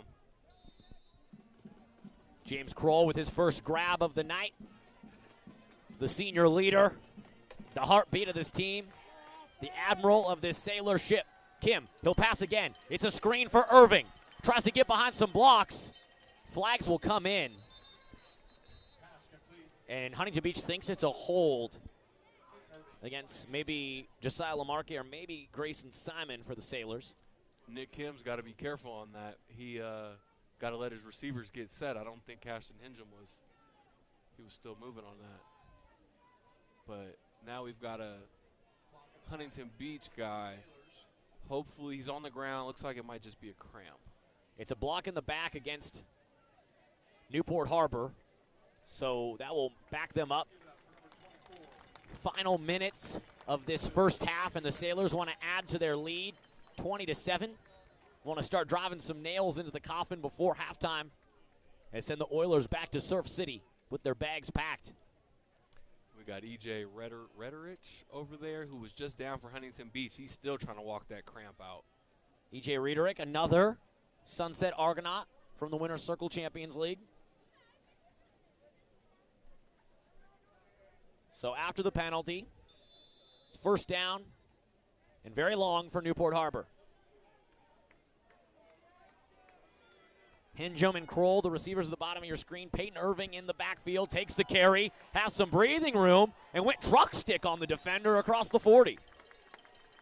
Peyton Irving, he's got a little bit of lead in his pads. He's looking for contact when he's coming around the corner. I like that. That's what I like about this Newport Harbor team on both sides of the ball, is the physicality, even against even a sophomore running back or even against a top team like Edison. You see guys like a Grayson Simon won't quit. They might pick up a personal foul penalty, but I'm here for it. Imagine how good you're going to feel about Peyton Irving next year coming in with varsity reps. 2nd and 11 for Newport Harbor. Kim looks left, wanted to get it to Duke Starnes, now dumps it off to Peyton Irving in a very broken play. It's incomplete. I say Peyton Irving, he thought about trying to drop that ball. It looked like he intentionally tried to drop it. But that was a good drop, whether intentional or not, by Peyton Irving. And Nick Kim, he's got to find a way to get rid of it. Nick Kim's always trying to make the extra pass, the extra play. It does lead to a few interceptions, but that's why. Well, he's got so many options, so many weapons, and his guys know that if the initial route isn't open, keep running, get open, because Nick Kim's going to try to find you. But sometimes you're right. It leads to some interceptions and some sacks. You've compared him all season to Brett Favre. Gunslinger. Duke Starnes, the receiver at the top of your screen, followed by James Kroll and Josiah Lamarque. Cashton Hensham at the bottom. Peyton Irving in the backfield with the junior quarterback, Nick Kim. They bring pressure from the edge. Pocket collapses for Kim. He's wrapped up. He loses the football, and it's picked up by Huntington Beach. Grayson Simon makes the tackle, but Tyler Moses, the junior linebacker, his 2nd forced fumble of the season. And with just under 90 seconds, Huntington Beach has life. They're breathing, they're moving around, and they're looking to strike. Well, the big linebacker did what he was supposed to do. He came on a blitz, and he was one-on-one with the sophomore running back. It was a good block. Peyton Irving, I mean, he picked up the blitz. He just couldn't stand in there long enough and give Nick Kim enough time. Just a bang-bang play. And now it's been a couple drives in a row. This Huntington Beach defense has figured out some stuff. 1st down and 10 for the Oilers. 1 yard across the 50. They got 49 yards to pay dirt before halftime. Sailors want to feel good going into the half. Timothy Tizon and Carter Gomez, the big run stuffers in the middle, and the Huntington Beach quarterback tries to thread the needle. Joey Gentinella tried to feed that in to Carson Jones, incomplete. Stops the clock, just over a minute to go in this half. Alex, on defense for Huntington Beach, that was Moses with that. Is that right? Was it? Yes, Tyler Moses, number 3. Tyler Moses. The linebacker, the running back, I believe he's also the punter. That was a strip sack, and he recovered it himself. That was a big play. The last time the Oilers had a takeaway, Spencer O'Brien forced the fumble and scooped it up himself. Let's see if Newport Harbor can get another turnover here. They look O'Brien's way. He doesn't get an interception, but he makes. He's a very reliable corner. Textbook tackle by Spencer O'Brien, the volleyball player. And if you play volleyball at Newport Harbor High School, you're elite.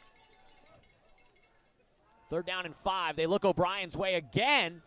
They get it to Hideo Ray, breaking tackles and dancing into 1st down territory. Hideo Ray earned that. Multiple Newport Harbor guys hit him. He just kept running, kept his feet going. But now what's Huntington Beach going to do? They've only got 41 seconds left. 2 timeouts. Looks like they called a timeout. Brent Brown,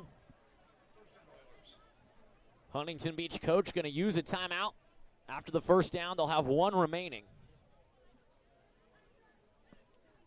Stick around at halftime. We'll honor the Newport Harbor seniors, who are our 12th TAR sponsor tonight. We're going to break in the action tonight. I want to say thanks to the principals of both Newport Harbor High School and Huntington Beach High School. I cannot believe it is April and we're playing football. So many of us thought we wouldn't get it done, but we are playing. Let the seniors, these kids cheer, let the band play, let the boys roll on the field. And as we hear Greg Kennedy, the PA announcer here, by the way, shout out to the watch party at the Kennedy household. We appreciate y'all holding it down over there, having some beverages, some chips, some dip, and watching tar ball. Big shout out to all the watch parties around the Newport Mesa area and around the world. And Greg said, don't eat all the wings. Somebody set a plate aside for him, because when he's done calling the game, he's going to come home looking for some refreshments. Oh, and Greg said, if you make sure they save the wings for me, a future dinner, is on him. So I really hope, Howard, that they save the wings for Mr. Kennedy. We did our part. We threw it out there, but we appreciate everybody watching, especially the Kennedy watch party right now. So shout out to all the Sailors and the Huntington Beach folks tuning into the broadcast. And as Greg Kennedy pointed out over the PA here at Davidson Field, for the first time this season, we actually have the band here for Newport Harbor set up here to our left on the home side bleachers, and it's great to hear those kids playing the tuba and the trumpet, trombone, whatever other instruments they got. It's good to hear the marching band in action. Alex, that might have been 2 timeouts right there. I wonder if Newport Harbor took one too. That felt like a TV timeout from college right there. It did. We should have gone to break on TarTV. Big shout out to Mr. Hoist, John Hoist, Sidney Griffin, Annalise, the Fresh Mesh, Gabe, the whole TarTV crew. Huntington Beach passes long. Gentinella has a man there. And A.J. Vandermeid must have lost it in the lights. It falls incomplete. That one's going to haunt him because, yeah, that's exactly what happened. He lost it in the lights. It was thrown to his wrong shoulder, so he had to turn around in a funky way. So you get why he lost it, because the DB was totally lost as well. And the quarterback stood in and took a hit on that play. So we talked about Huntington Beach rotating through a trio of quarterbacks. We've only seen A.J. Perez and Joey Gentinella tonight. It's the senior Gentinella in the game right now. And he stands in shotgun, second down and 10. He's going to pass, throws it, and threads the needle. Spencer O'Brien meets the receiver right away, and it takes a gang of Sailors to bring him down. First down, Oilers. I get why Huntington Beach plays 2 quarterbacks, because Gentinella, he's got a good arm as well. They actually have 2 guys where it's like, who do you go with? And both guys have wheels. Gentinella has a rushing touchdown this season. First down and 10, Oilers. Final 30 seconds of this half. Huntington Beach trying to score. Gentinella shows off the legs, and Timothy Tizon doesn't buy the pump fake. The ball comes out. Who's got it? Sailors say they do. Connor Chenier comes out of the pile, and they give it to the Sailors. Connor Chenier walks out of the pile with the football. That's a fumble and a turnover, and that all started from the senior Timothy Tizon on the tackle.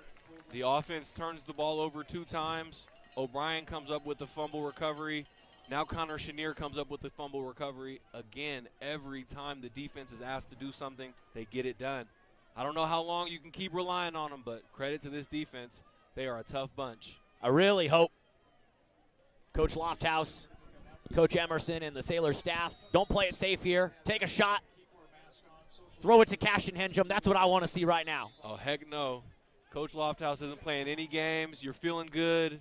Take that knee, go on into the locker room with this momentum. Who got the ball to start the game? I can't remember. Sailors did. Sailors did. So that's an amazing stop by the defense, because you give up a touchdown there. Huntington Beach comes out. They get the ball to start the 3rd quarter.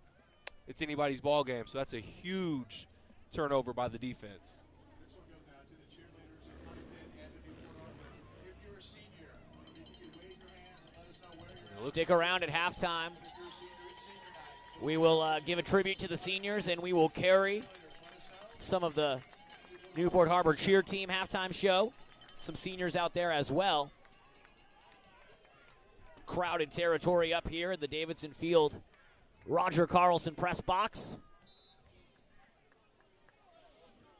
And there we go. We get the knee. The Sailors go into the locker room with the momentum that they want. James Kroll firing up his team as they jog towards the tar ball locker room. We'll take a quick breather here. We'll show you some of the Newport Harbor cheer team's performance, and when we come back, we will honor the Newport Harbor seniors. Your halftime score, 27 in favor of the Sailors over the Oilers. You're watching Newport Harbor football on TarTV.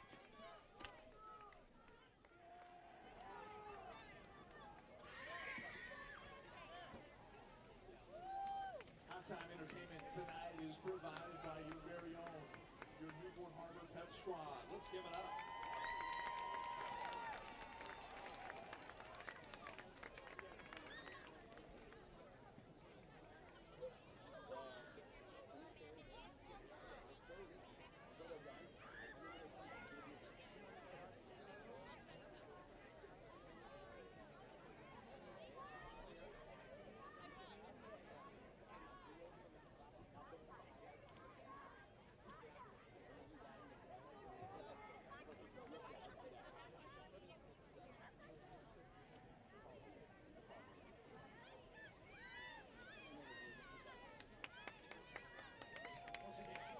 Newport Harbor Prep Squad.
CT Realty is a proud sponsor of Newport Harbor football. CT Realty would like to wish the entire football program a great season and let them know how good it is to see them back on the field. Go Sailors! GoldenCom is a proud sponsor of Newport Harbor football. Celebrating 26 years in the business, GoldenCom has helped hundreds of companies with their website and marketing needs. Locally owned in Newport Beach, over 70 team members. GoldenCom specializes in making your website work harder. If you need SEO, e-commerce, or lead generation, consider calling GoldenCom by visiting their website, goldencom.com. Need a commercial electric? Call JAS Electrical Contractors in Costa Mesa. In addition to all commercial electrical needs, JAS is available 24/7 to help with a variety of electrical emergencies. JAS Electrical wants to wish the Newport Harbor football program the very best and let them know it's great to see them back on the field. Visit them online at jaselectrical.com. Newport Lexus is proud to support Newport Harbor football. With a stunning state-of-the-art facility and over 1,000 vehicles to choose from, it's time to head to Newport Lexus, located at the intersection of MacArthur and Jamboree in Newport Beach. Visit them online at newportlexus.com. And from everyone at Newport Lexus, go Sailors! Full Sang Architecture is proud to support Newport Harbor football. They want to acknowledge all of the players and coaches for having the grit to get through this very difficult year. It's so great to see the kids back on the field. From everyone at Full Sang Architecture, go Sailors! For nearly 20 years, Bixby Residential has helped Newport Mesa families score in real estate. Whether a primary residence or investment property, Bixby has your game plan covered.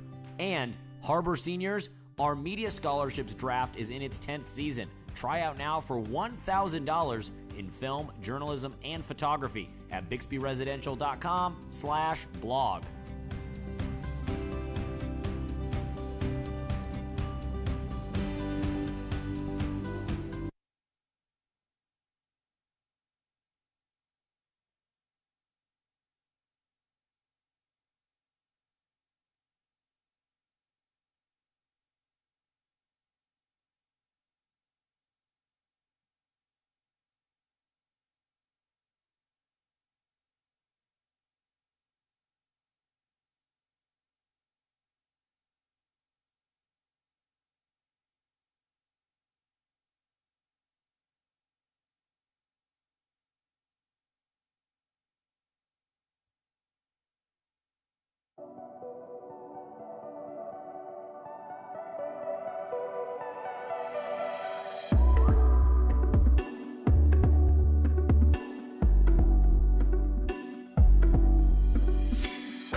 Welcome back into Newport Harbor football. Alex Crawford, former Pac-12 tight end Howard Kroom with you here from Davidson Field. It's halftime from senior night. Newport Harbor taking on Huntington Beach, 20-7 your score. And let's take a moment to honor the Newport Harbor seniors, 15 of them, 16 if you count Cole Levin, not playing this season, going to play baseball. CIF wouldn't let him play, but we see him on the sideline with his Letterman jacket, and we appreciate all he's done for the program. Let's run through the 15 seniors suited up tonight for Newport Harbor, starting with number 30, Spencer O'Brien, who had a huge play in the first half, and he also plays volleyball, 4.1 GPA, and a guy who has grown a lot as a corner before our eyes this season, Howard. Like you just said, 4.1 GPA, multiple sport athlete. He's a heck of a kid, and probably made the best play of his varsity career out here in the second quarter, so absolute stud. Joe Nip, another senior on this team, number 13, wide receiver, had the first touchdown of the game in the first quarter, missed the start of the season with a shoulder injury. So good to see him back on the field and balling out. Joe Nip, hardworking guy, great kid. Just happy to see him, like you said, start the game off with the touchdown. Number 72, Chris Jover, big defensive tackle, one of the best defensive linemen in the Sunset League. Haven't called his name as often as I thought I would because he's getting double-teamed on almost every play and just eating offensive linemen. He's a force. He's a force to be reckoned with. He makes all offensive linemen take notice when he's on the field, and he's done his job for the Sailors this year. Number 38, Colin Samuelson, linebacker and defensive lineman. He's already listed in the Marines, going to join the Marine Corps and go serve our country upon graduation. I mean, that tells you everything you need to know about him right there. He's a 4-year guy in the program, so he's a part of this corps that's helped build what Newport Harbor has going, and a hard-working kid, obviously, if he's joining the Marines. Number 81, another senior, obviously honoring the seniors, Wade Tankersley, the kicker. He plans on starting EMT training upon graduation from Newport Harbor High School. Really solid kicker, reliable guy. Absolutely excited to see what he has in store next, and just happy he's our kicker because he's reliable. Number 33, Eric Hell, a man possessed on the defensive line. What stood out to me about Eric Hell in our senior night program, everybody has a favorite song that they put. Eric Hell put none. That's psycho stuff right there from Eric Hell. Just a man possessed on the defensive line. Well, we've talked enough about Eric Hell throughout the broadcast. In short, he's a big, scary defensive lineman. He does everything he's supposed to do. He plays that role perfectly, but he's also a great guy and a good student. So shout out to Eric Hell. Timothy Tyzon, number 47, who we've seen getting in the game. He's dealt with injuries this season and last season, getting in the game, playing defensive tackle, making some big plays in this game, and on his favorite football moment here in the TAR football program, he talks about beating Monrovia, huge comeback win in the CIF quarterfinals last year. 2 big comeback wins for Harbor in the CIF playoffs last season. Glad to see Timothy Tyzon getting some snaps out here. He's a hard-working guy, another one of these guys that's integral to the future of this program. He's been here building for the last 4 years, and we wouldn't be here if it wasn't for his contributions. Number 76, sporting the best mustache by far on the team, maybe the only mustache. Owen Hammondtree, offensive lineman, offensive guard, holding it down, and just part of an amazing anchor of an offensive line group for the Sailors this season. Well, Hammondtree's the kind of guy you have to have on your offensive line if you're going to be successful. He can play every position on the O-line, either side of the ball. I mean, he's just really reliable, really sturdy. Number 44, running back Matthew Osborne, 4 years in the program. And one of those guys, like we talked about, Howard, a building block of Coach Lofthouse's program here on Irvine Avenue. Absolutely. His contributions, they will be felt. He will be missed. And like you said, just part of what's been built over these last 4 years, and these seniors will be remembered. Number 8, senior wide receiver with a 4.3 GPA, the Admiral, James Kroll, the heart and soul of this team. Absolutely. Excellent football player, great leader, great kid, great student, just an absolute great representation of Newport Harbor football. Number 2, the safety, also plays lacrosse, has a 4.8 GPA. I saw him play football games on Friday and then go and play lacrosse games and make hits and take hits on Saturday. Charlie Durrani. Another solid kid. Just know that he's going to be there at the defensive back position. If you need him to show up, if you need him to make a play, you can rely on him. Two-sport athletes, those guys always have my heart. Going to hate to see him go. Another big super athlete on the offensive and defensive lines, number 64, Eric Hilliard. Excited to see what Eric does. He's a big kid, a lot of talent. I think he has a lot of football left in his life. Can't wait to see where he plays next year because I'm sure he'll be trying to continue his career. Another guy trying to continue his career, the anchor of the offensive line, number 50, the center, Cade Parks. Plans on going to Oklahoma State University next year in Stillwater and may try to walk on, get some kind of a walk-on, preferred walk-on situation there for Coach Mike Gundy and the Cowboys in Stillwater. I love Cade Parks. I've said it all season. If I was doing a draft and I had to take offensive linemen, I might take Cade Parks for my first pick because he's the senior, so he directs all the traffic, and he's a nasty guy. He gets in people's faces the way an offensive lineman is supposed to. And he protects his quarterback, first and foremost. Absolutely. Number 68, Joe Vossi. What stood out to me about Big Joe here in the program is his answer to the GPA question. Everybody else just lists their GPA, and Joe says, I plead the fifth. So I respect him for keeping it real in the program. Absolutely. Another one of these guys that we don't call his name a lot. He might not get all the snaps that he wants, but he's a valuable member of this program, and he's been part of building this culture that Coach Lofthouse has instilled over the last 3 years. Last but not least, the final senior that we want to honor here on senior night, number 3, the best running back in Orange County, banged up right now. But an amazing football player and a guy that we hope to get to see playing at the next level beyond Newport Harbor High School is Justin McCoy. Yeah, Justin McCoy's resume speaks for itself. I hate that he didn't get to chase the touchdown record. If this was a full season, he would have shattered the Newport Harbor all-time touchdown record. I think it was 45. He was somewhere around 37, 38. So really, really good football player. He's been a mainstay of this offense for the last 3 seasons, and we're going to hate to see him go, but are going to be excited to follow his football career over the next few seasons. And Justin McCoy's entry in the senior night program cracked me up, but my favorite part about it was who's going to fill your shoes next year, and he said nobody. I love it. I love the confidence. And he respects the younger guys that he's got backing him up like Peyton Irving, but it's just that confidence. He knows he's one of one. Well, that will do it for our halftime show honoring the seniors. Your 12-star sponsor tonight are your Newport Harbor seniors. As both teams get back on the field, get warmed up on the gridiron, we'll take a quick breather. When we come back, second half action from Davidson Field. The Sailors lead the Oilers 20-7. You're watching Newport Harbor football on TarTV.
special dedication going out tonight. I want to say, in memory of a couple years back, we lost a great coach here in Newport Harbor, Coach Fossey. A great man, a great person, a great coach.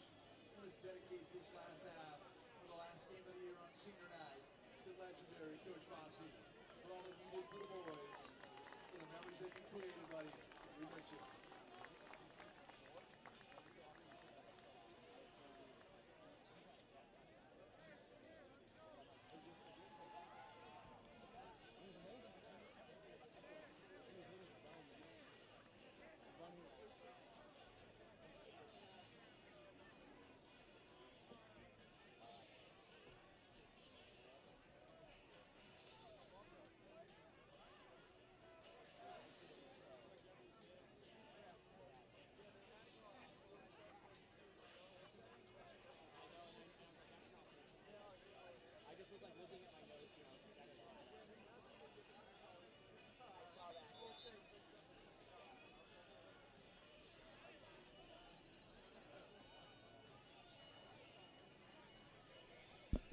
Welcome back in to Newport Harbor football. Second half action. Getting ready to get underway. A game a little closer than we'd like here on the home side of Davidson Field, Huntington Beach. 7 unanswered points. It was 20-0 Sailors, and it could be closer than it is. Huntington Beach had a little life there at the end of the first half, Howard. Well, it was 20-0 early on in the second quarter. I honestly thought the Sailors were going to put up 40 points in the first half. Wade Tankersley, a bit of a tricky play here, and it's picked up by the Sailors. Are you kidding me? Carson Diavola. But it was blown dead. Is it on like a... Well, I believe the call will be you can't advance it. So it's Sailors football. Wade Tankersley practically threw a lob pass to Carson Diavola, ran to perfection. Special teams, that was amazing. And if you're Huntington Beach, that absolutely kills you. Look at the field position that Newport Harbor has. And just before halftime, Huntington Beach, they kept feeling like they're about to break through. And there's an untimely turnover. This right here is considered another turnover. Technically, that's an onside kick. I was ready to call it a pooch kick, but that is an amazing way to execute an onside kick. It's a left side pitch out to Peyton Irving, who initiates contact, and then a white wall of Oilers defenders drives them backwards. It'll be second down and long for Newport Harbor. And it looked like that was that package with number 43. That's Kroll. That is Robbie Kroll, the younger Kroll bro. So it looks like they've got Kroll in the backfield trying to get some extra blocking in there for Irving. And Newport Harbor still has Kroll in the game, so this is kind of a version of their jumbo package. Jumbo package, convoy package. An extra blocker in there, Robbie Kroll. They fake the handoff to Irving. Kim throws on the run, and James Kroll taps a toe down for a huge catch. The brothers Kroll in the game. James daps up his brother Robbie. It'll be third down and short for the Sailors. Yeah, that was just a play action off of that run play with Robbie Kroll in the backfield. They slipped Robbie Kroll out into the flat and gave Nick Kim some options with receivers running towards the sideline. Third down and 2 for the Sailors. And they're still going with this power package. Robbie Kroll in there as an extra blocker. Cashton Henjum is the receiver at the bottom of your screen with the black socks and the gold cleats. I don't know if our cameras are that high def on TarTV, but I assure you they look good. Play clock winding down. They get the snap off. They hand it off to Irving. He's going to have to work for that first down, and he can't get there. Fourth and short upcoming for the Sailors. Well, fourth and short upcoming. This is a tough down and distance. Fourth and a long 3. Might even call it 4th and 4. But, yeah, 4th and 3. This is 4 down territory right here. So Duke Starnes and Josiah Lamarque will be the receivers at the top of your screen, along with James Kroll, who's jogging over. Cashton Henjum alone at the bottom. 4th down and 3 for the Sailors. After recovering the onside kick to open up the second half, they fake the handoff. They throw it out in the flat to Lamarque, who gets just enough yardage for the first down. What a block by James Kroll. That was an absolute textbook block. James Kroll gets the first down on that one. Of course, the ball carrier did an excellent job as well, but man, James Kroll held that block for a long, long time. First down, Sailors on the move, trying to add to their lead. It was supposed to be Oilers' ball to start the second half, and the onside kick beautifully executed. On first down, Kim will pass, pocket collapses, and he's just wrapped up and thrown to the ground. Nowhere to go. Tyler Moses is a dude in the backfield for Huntington Beach. I didn't see what happened there, but there was a lot of pressure. Nick Kim didn't have anywhere to go. By the time he tried to bail out, he had Oiler defenders all around him. Interesting game rhythm-wise for the Sailors. In their wins, they've scored often. In their losses, they haven't. This game kind of at a stalemate right now. I thought they were going to put up 40 in the first half, I'm telling you. Second down, another pass. Kim steps up, and a rare drop by Cashton Henjum. He looks at his hands as if to say, why have you failed me? Third down and 19 for Newport Harbor, forthcoming. Well, that was the catch that he needed to make. He sat in the zone perfectly. Nick Kim threw a rocket at him. I don't know if it surprised him. It was a little bit off of his body, but that's a catch you expect Henjum to make, especially when we've seen all the circus catches thus far. He had 9 catches in the first half. And almost none of them were easy. No. And one that hits him in the hands, he's like, wait a second. What do I do with this? Yeah, he needs a defender draped all over him to make the play, I guess. Huge third down here for the Sailors, 3rd and 19. 3 receivers split out to the right. Peyton Irving goes in motion and catches it out of the backfield, gets behind a block from Lamarque, and is tackled across the 30. So not enough yards to do anything on the catch by Peyton Irving. Decision time. It's probably too far to kick it. It's not far enough to punt it. It's no man's land, and I think the Sailors will go for it here. Receivers got to find a way to get to the sticks or whatever they run. 4th down.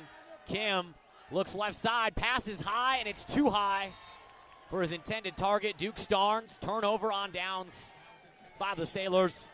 Although if we're looking for a silver lining, they're playing with house money there after recovering the onside kick to open the second half. Yeah, they are, but that's a time where you want to convert. You want to punch it in and make. You don't want to let Huntington Beach off the hook. You want them to feel it. But that was a tough ball right there. Nick Kim was trying to go all the way across the field. It looked like it was to Henjum. So Lamarque and Duke Starnes will remain in the game as defensive backs. Don't even get off the field.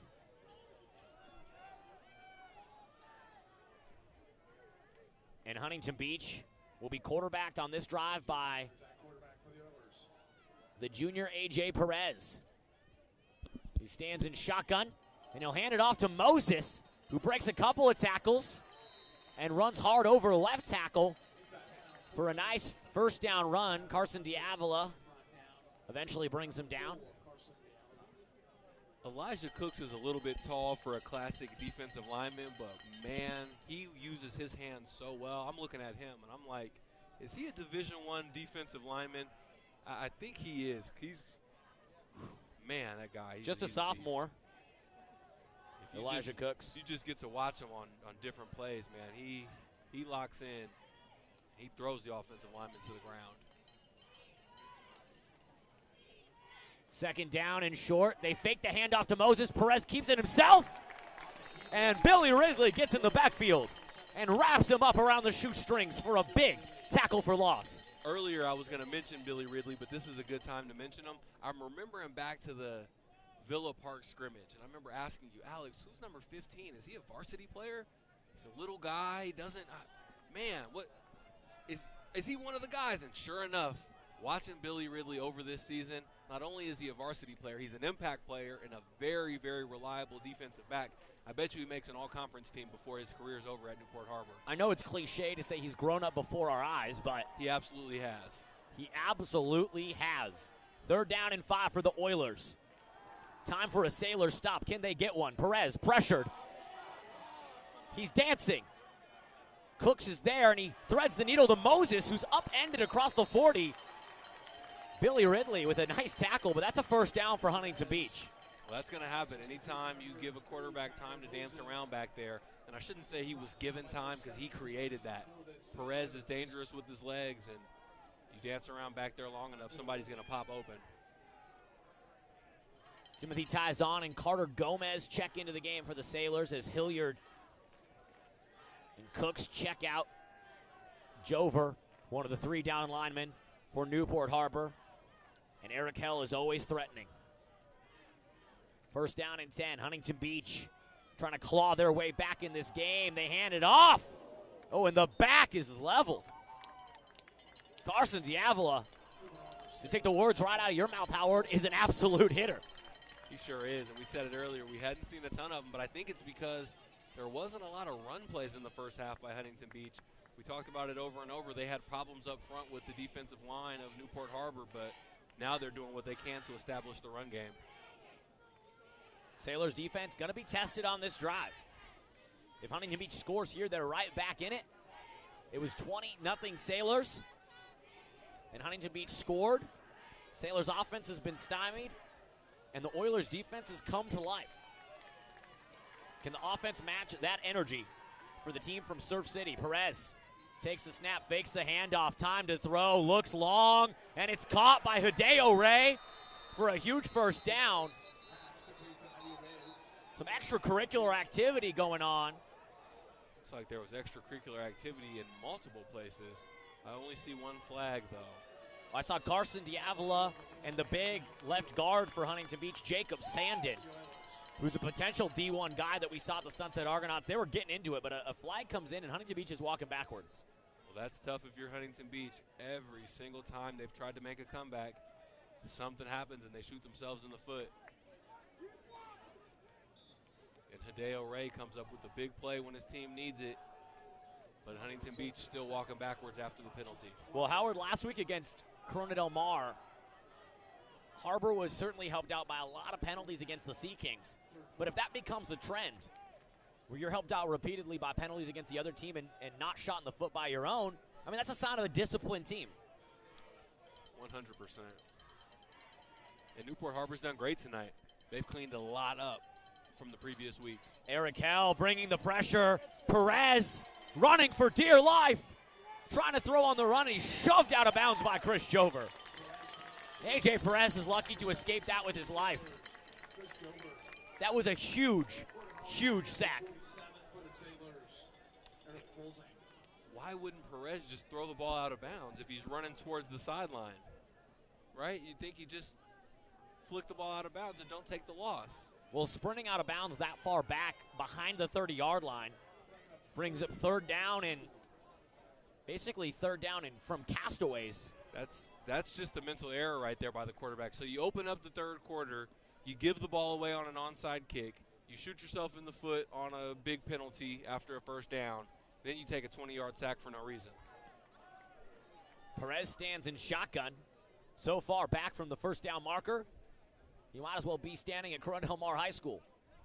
3 receivers on the top of your screen for Perez. It's a quick screen. Blocks are there for A.J. Vandermeer. He throws a stiff arm and then is gang tackled way behind the line to gain. And that's going to bring up fourth down and a kilometer for Huntington Beach. So Newport Harbor is going to get the ball back here after this punt. And I don't believe Newport Harbor has scored since about 10 minutes left in the second quarter. So it was a hot first quarter, a good third drive, but it's been 3 or 4 drives in a row now with nothing from Newport Harbor. So this is a critical possession coming up. Tyler Moses on to punt for Huntington Beach. Josiah Lamarque stands just behind the 40-yard line to return. The freshman already has a 67-yard touchdown in this game. It's a fake. Moses tucks it and runs, and he's trying to get across the 50. Tyler Moses, the running back and linebacker and punter, sprints down the near sideline. A very timely fake punt. Picks up a Huntington Beach Oilers first down. Tyler Moses is getting hyphy over there. Moses is a playmaker. He's a big-time guy for his team, and he's done everything they've asked of him. And when it was that 3rd and 20 situation, I thought to myself, the only thing you can't give up is a big penalty or some kind of a big fluke play right here. And credit to the Huntington Beach coaches for having the guts to call that punt return. Call that punt fake. Well, because they were not in a favorable field position for them to fake the punt. They had a long way to go. It took some guts to call that play. There's a little bit of wind perhaps taken out of the Sailors' sails here on defense, having to stay on the field after coming up with a huge stop. First down and 10, Oilers in Sailors territory. Perez looks long, right side. Spencer O'Brien tips it away. Give that young man a pass breakup, incomplete. Perez has to push that ball more to the sideline, but honestly, there was nowhere to throw it. O'Brien was all over it. Just more sturdy defense from the reliable cornerback. In Huntington Beach, they're staying alive. They're giving themselves a shot. Spencer O'Brien has come up big a couple times in this game, playing corner against Jonah Del Rosario, who has the potential to be an all-Sunset League receiver for Huntington Beach. Split out of the top of your screen, 11 catches and 3 touchdowns on the season for the senior. Second down and 10 for HB. Gentinella in the game at quarterback. Threads the needle to Ray over the middle, who puts Duke Starnes in the spin cycle and picks up another first down. You're giving the Oilers life right now. And who's the guy that's right in the middle of everything to keep the Oilers alive? It's always Hideo Ray. Keep it a first down catch. Strip on defense, whatever it is, he's giving them life. So after the pitch and catch from Gentinella to Hideo Ray, it's first down and 10 Oilers. It's going to be another pass out of shotgun. Gentinella pump fakes, threads the needle to Ray over the middle. Spencer O'Brien was draped all over him like your grandma's curtain. Makes the tackle, but this Huntington Beach offense finding life. And despite that defense of O'Brien, Gentinella knew where he wanted to go. Pump faked multiple times, but he said, I'm getting this ball to Ray by any means necessary. Second down and 8. This is the first time this evening where I'm going to ask the Sailors defense to be the bamboo. Bend but don't break. You've given up some yardage. There was a big fake punt.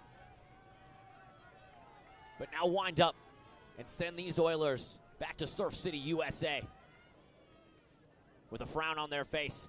Second down and 8. It's a pass. It's up in the air. It's up for grabs. And sliding in to make a tough catch. No, it's incomplete. A.J. Vandermeer was sliding in like Pete Rose stealing third, trying to grab that thing off the turf. It's incomplete. Third down and 8. See Nate Peters running in there for Tyzon, giving him a couple snaps of a blow. Well, it's good to see the senior Timothy Tyzon getting some major snap time tonight, dealing with injuries on and off over the last 2 years. And on senior night, anytime you can see a senior getting in, making plays, it's a beautiful thing.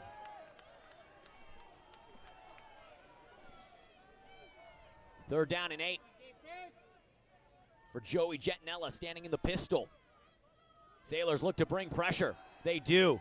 The line holds, and Gentinella can't thread the needle, intended for Hideo Ray, who's been Mr. Reliable. It'll be fourth down for the Oilers. And let's see if they go for it. We don't know. They've got to go for it. They don't have any other choice. They're on the 30-yard line. No point of punting it away. No point of doing anything else. They've got to score touchdowns, and they need 2 of them, and time's starting to run out. And when they connect, they get what they want, even on that play. Hideo Ray was double-teamed, but he still found a way to get open. The quarterback just couldn't get the ball to him. Sailors' defense needs a spark. Sailors' defense needs a spark. They're looking a little lifeless out there. Well, this is where you look for Jover, Eric Hell, one of those guys, to get in there and make a big play. Gentinella out of shotgun. Looking. Throwing long. He's got a man, and Jonah Del Rosario has injected life into this Huntington Beach offense. His second touchdown of the evening, right in his breadbasket. 2 TDs for the senior. And the Oilers are right back in this thing. Well, we see Coach Brown at Huntington Beach took 2 big chances on this drive. a 4th down play where he had no business of faking a punt, and Moses, the reliable guy, comes up with the play. And then on 4th down to throw a fade route to the end zone. That's good execution by the quarterback in Del Rosario. It's a lot of trust in Jonah Del Rosario. But he's made circus grab after circus grab this game, this season, and throughout his career over on Main Street in Huntington Beach. And credit to that offensive line, because the guys that I called the name of for the Sailors before the play were Jover, Hell, basically saying you got to get pressure. You can't let the quarterback sit back there, and the O-line held up, and that's what they needed. And so now, Alex, not only is it a one-possession game, but Newport Harbor didn't get the extra point. I know. So it can really come back to haunt you. So the offense has to find a way to score, because with 2 minutes left in the 3rd quarter and a whole 4th quarter left, this Huntington Beach offense is now starting to feel themselves, and they're going to look to get another touchdown on the board. Defense has been the calling card for this Sailors team over the last few weeks of the season, but we're standing up here, the Roger Carlson press box at Davidson Field, and we're looking for the offense to pull out the defibrillators and bring this Sailors team back to life. 14 unanswered points for Huntington Beach. And now I'm like, is Huntington Beach going to get tricky? Are they going to try to do an onside kick? But there's been tricks on both sides in this game. Well, if you're Huntington Beach, no need to. Your defense has done everything right for the last quarter and a half. So if I'm Coach Brown, I kick it away and play defense. Peyton Irving and Josiah Lamarque back deep to return for Newport Harbor. Be on the lookout for something tricky from the Huntington Beach special teams. They boot it deep, end over end. Caught by Lamarque at the 5-yard line, cuts it back, gets behind a block from Irving, tries to split the defenders. The ball comes out at the very end. His knee was certainly down.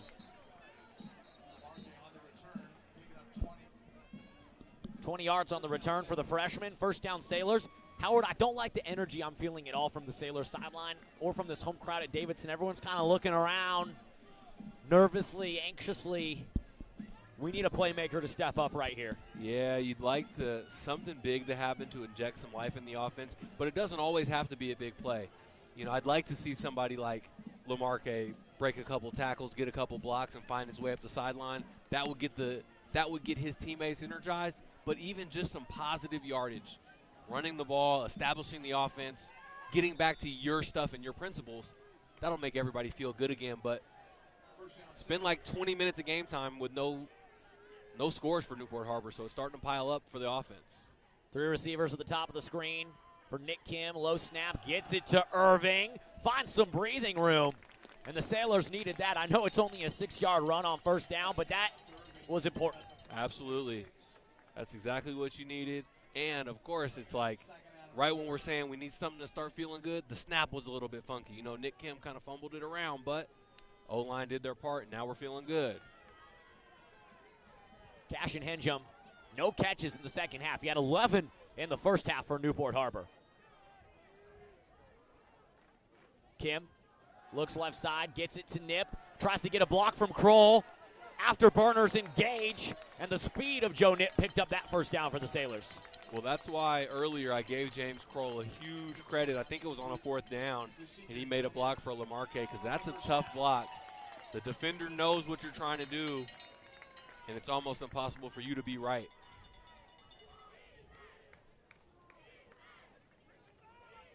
Final minutes of this 3rd quarter. Sailors on the move. It's been a long time since they scored. 14 unanswered from Huntington Beach. Kim rolls out. He's got to stop. He tries to throw it away. It's out of bounds. James Kroll gets shoved and a flag comes in.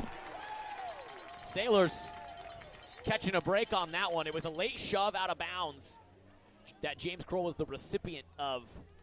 And that might have been a sideline warning. Was it, or was it a personal foul? We'll see. Let's look for the call from the official. Oh, that's a tough call. It's a dead ball personal foul against Huntington Beach. I'm a Sailor homer, but that's a tough call right there if you're Huntington Beach. Yeah, It was unnecessary. It was a little unnecessary. It was unnecessary, but I'm surprised the official threw the flag. Yeah, the officials seems like they're surprised they threw the flag themselves. They thought about it, watched it, and then said, you know what, let me get this thing out of my pocket. If you're Huntington Beach, it just seems like everything that could go wrong is going wrong. First down and 10 Sailors after the penalty. An unnecessary roughness call against the Huntington Beach Oilers. Nick Kim and the Sailors offense are in Oilers territory. First down and 10. Kim, delayed handoff to Irving. He's tripped up. He crosses the original line of scrimmage and gets tripped up. Looked like Irving had a little bit of running room in there too. Just caught the shoestring of one of his offensive linemen and couldn't stay up. And I know here on senior night we saw reigning Sunset League running back of the year, Justin McCoy, who's dealing with a hip injury, come in, take the first carry of the game, but now he's standing on the sideline in his Letterman jacket with a beanie and jeans on. So yeah, we thought that would be the case. He'd take the first carry. Second down and 9. Kim threads the needle. Cashton Henchum, first catch of the second half. Coming at a great time. First down, Sailors. See, I like that. I was going to say Robbie Kroll. James Kroll, he's going deep. I thought Nick Kim was going to go there, but he found Henchum just splitting the linebackers in the zone. Cash Henchum in double digits this evening with catches. He's got 10. We head to the fourth quarter. Sailors on the move, trying to punch this thing into the end zone. Huntington Beach has been threatening. They have life here in the second half. Fourth quarter action when we come back. You're watching Newport Harbor Tars football on TarTV.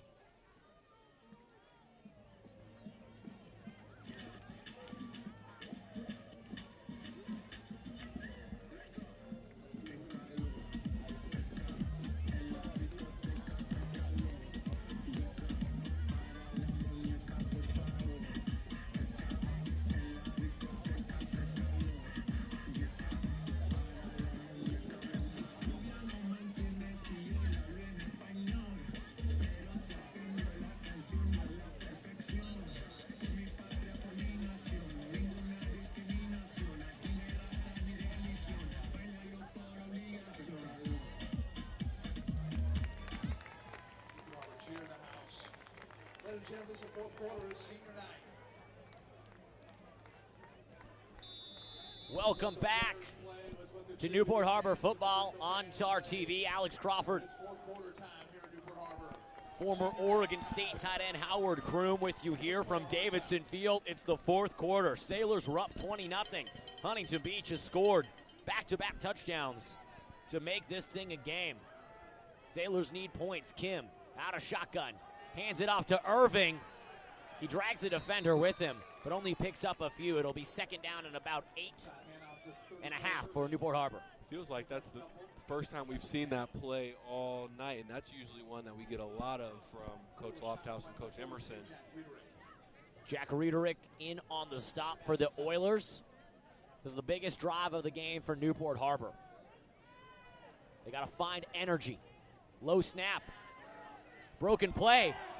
Kim keeps it himself and slides down across the 25 for a Sailors first down. Nick Kim making some magic happen. I like that play call. It's like a little triple option right there. And what I was going to say on the previous play is we usually see Nick Kim pull the ball out at the right time. He didn't do it on first down, but we saw him run it to perfection on second down. First down after the run by Kim. He's got Peyton Irving in the backfield with him. He's pressured. He's wrapped up at the 35-yard line. He throws it away, barely. A dangerous pass, but he got it off. No flags for intentional grounding. Second down and 10 for the Sailors. That was a close one, but I am so proud of Nick Kim for getting the ball away. There's 2 times today I've seen him do anything he could to get the ball out, where earlier on in the season he wasn't doing that. He was taking the sack, doing a little bit too much. But we talked about Billy Ridley wrong before our eyes. That's something we've seen Nick Kim clean up throughout the season. Joe Knipp, the lone receiver at the bottom of your screen. He got the first touchdown of the evening for the Sailors. 3 receivers split out of the top for the junior. Huntington Beach refuses to go in press coverage. Nick Kim rolls out to his right. Throws it right. It's caught by Lamarque. He trots out of bounds. It'll be 3rd down and short. Nick Kim had quite a game the last time these two teams met back in 2019. 365 yards, 2 touchdowns, and a 77.5 completion percentage. Nick Kim in his sophomore season last year against the Oilers. Can he find some more of that magic here in the 4th quarter? Short yardage handoff to Irving. And he stopped, I think, just short of the line to gain. Now you got a decision to make because we've seen a lot of 4th down and 2. Actually, we've seen a couple 4th downs today, no run plays. Well, they're going to go for it. Nick Kim stands in shotgun. 3 receivers out to the left. Huge 4th down for the Sailors. They go to Irving again quickly. Peyton Irving finds breathing room and gets down inside the 5-yard line. The sophomore stepping up to the plate and knocking out of the park. 1st down, Sailors. Great play call by Coach Lofthouse. Spread everybody out, just like I said. There hasn't been a lot of runs up the middle, especially on high leverage downs. So you hit them when they don't expect it. Coach playing more chess with his offense. Sailors picking up the pace. Kim takes a snap, hands it off. Peyton Irving once again punches it in. The sophomore, his 2nd touchdown of the season. Touchdown, Sailors. 26-14, and Newport Harbor's going to go for 2.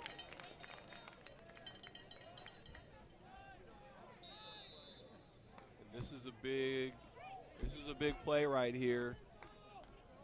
2 yards out. We know Coach Lofthouse has a lot of options, and I just talked about it. Do you run the ball up the middle, or do you throw the ball? We've seen both on 4th and short today. Joe Nip, James Kroll, Josiah Lamarque at the bottom of your screen. Cashin Henjum up at the top. Sailors going for 2. Kim going through his reads, thinking about tucking it and run. Diving for the end zone. The ball pops out. He couldn't get in. It's recovered in the end zone by Huntington Beach. So the score will remain 26-14. A 12-point lead for Newport Harbor. Their first point scored since early in the 2nd quarter. That Newport Harbor touchdown and all Newport Harbor touchdowns today are brought to you by this senior night special 12th TAR sponsor, the Newport Harbor Seniors. Spencer O'Brien, Joe Nip, Chris Jover, Colin Samuelson, Wade Tankersley, Eric Hell, Timothy Tizon, Owen Hammondtree, Matthew Osborne, James Kroll, Charlie Durante, Arik Hilliard, Cade Parks, Joe Vossi, Justin McCoy, Cole Levin. Those seniors, the building blocks of Coach Lofthouse's program here on Irvine Avenue. Also, a big shout out to our other 12 TAR sponsors. Full Sang Architecture, Golden Com, CT Realty, Newport Lexus, Bixby Residential, and JAS Electrical. We thank you for all that you do for Sailor Nation. Huntington Beach offense, they got to find a way to come alive right here because they need 14 points, and they've only got 1 quarter to do it. Another funky kick, fair caught. Just on the left of the 40, so it'll be about a 62-yard field for the Huntington Beach Oilers. Yeah, Huntington Beach, this is go time. It's been scoring took place in abundance early on and then came to a screeching halt. If they got any answers, any big plays out of Hideo Ray or Vandermeid or anybody, they've got to come up with it right here. And you hear PA announcer Greg Kennedy giving a round of applause and thanking all the Newport Harbor football parents here tonight on senior night for all that they do. 1st down. It's a deep pass. One-on-one coverage. Spencer O'Brien breaks it up. Incomplete. Spencer O'Brien been so trusty at that cornerback spot tonight. Yeah, I keep wanting to say what the quarterback needs to do, which is just push the ball out a little bit further, but the reason why he has to do that is because his receiver is not open. Plain and simple. Spencer O'Brien is just playing lockdown defense. Defensive backs for the Sailors tonight on your screen right now. Duke Starnes, Charlie Durante. Every time I see Duke Starnes, he's bigger than I think he is. He's sneaky big. Also Carson Diavola and Spencer O'Brien. Gentinella rolls out to his left, throws to Hideo Ray, who catches it at the run of the 50-yard line. And it takes two Sailors to tackle him on the far sideline. All of a sudden, Huntington Beach on the move. Timothy Tyson hasn't gotten a ton of snaps this season, but he looks good at the defensive line spot. I like the way he pursues. He's given the guard and center a lot of problems in there, so glad to see him getting some reps. Connor Chenier and Charlie Durante in on the tackle for the Sailors. Huntington Beach had scored 14 unanswered before that Peyton Irving touchdown run. 26-14. Your score now in the fourth quarter. Oilers trying to answer. Gentinella pressured, airs it out deep. Jump ball, Carson Diavola. Looked like he was the intended receiver on that play. Picks it off at the 10-yard line. And when the Sailors needed a spark, Carson Diavola gave him a flame. First down, Sailors. Right before the ball was snapped, I said, don't talk during the play. I'm going to let Alex call it. But the only thing I could think is, if Huntington Beach doesn't score on this drive, the game's going to be over. I know there's a lot of game left, so it's hard for me to say that. But the way that it's gone so far, I don't know how many more looks at the end zone Huntington Beach is going to get. And this would be a drive that could drive the nail into the Oilers' coffin.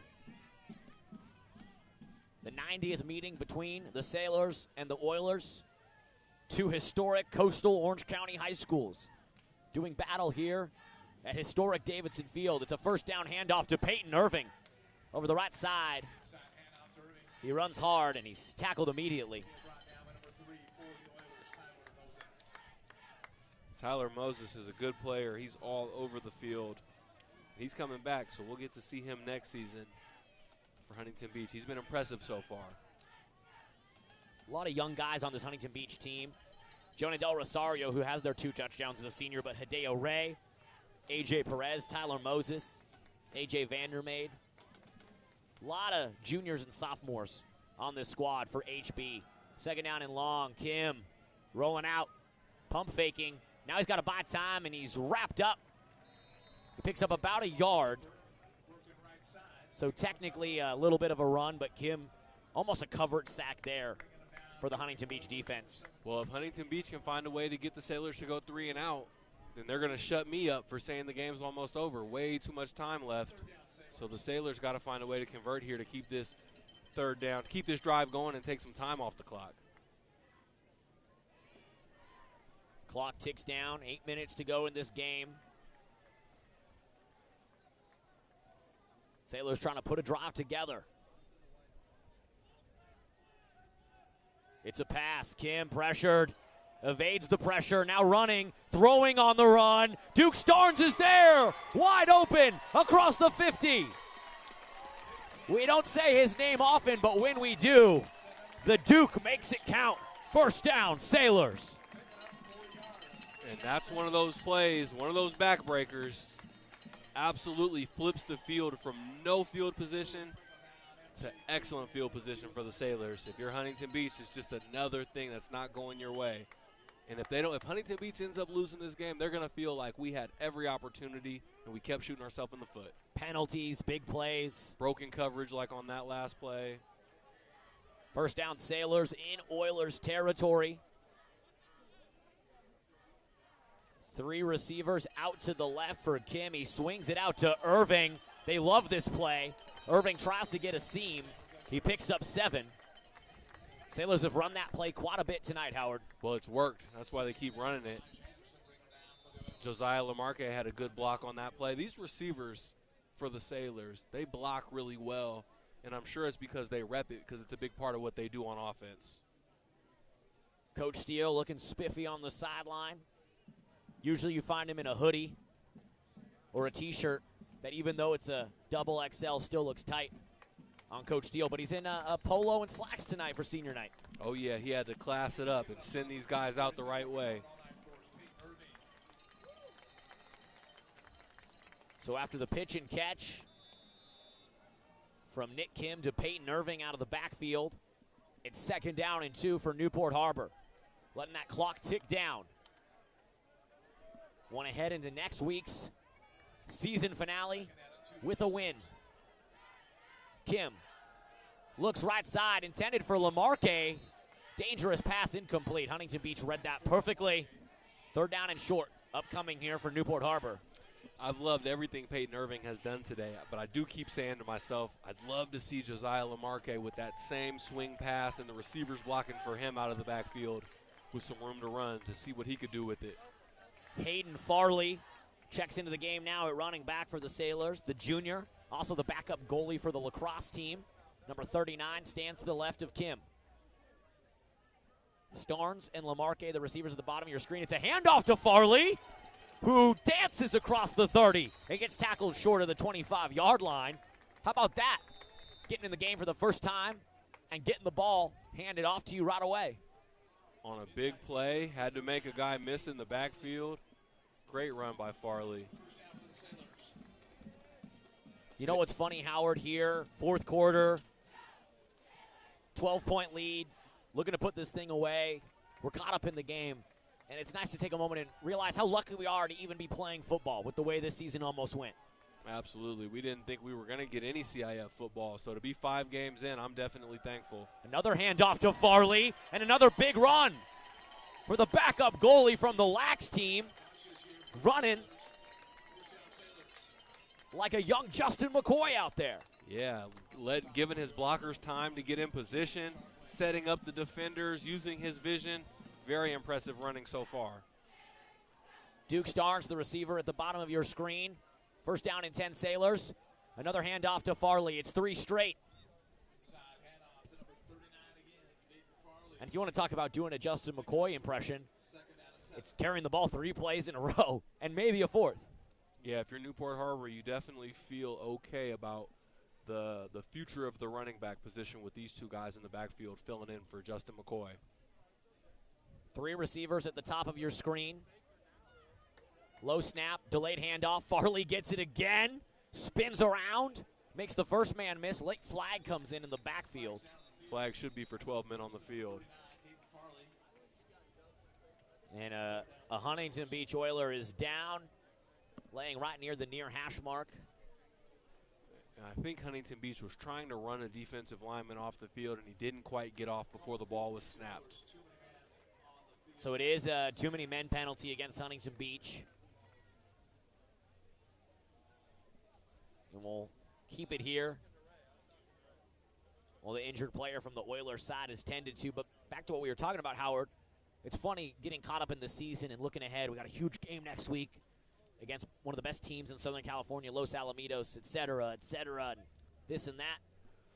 And if you go back to less than 2 months ago, if you asked me to bet on whether there'd be CIF football for these seniors for this season, I would have certainly said no.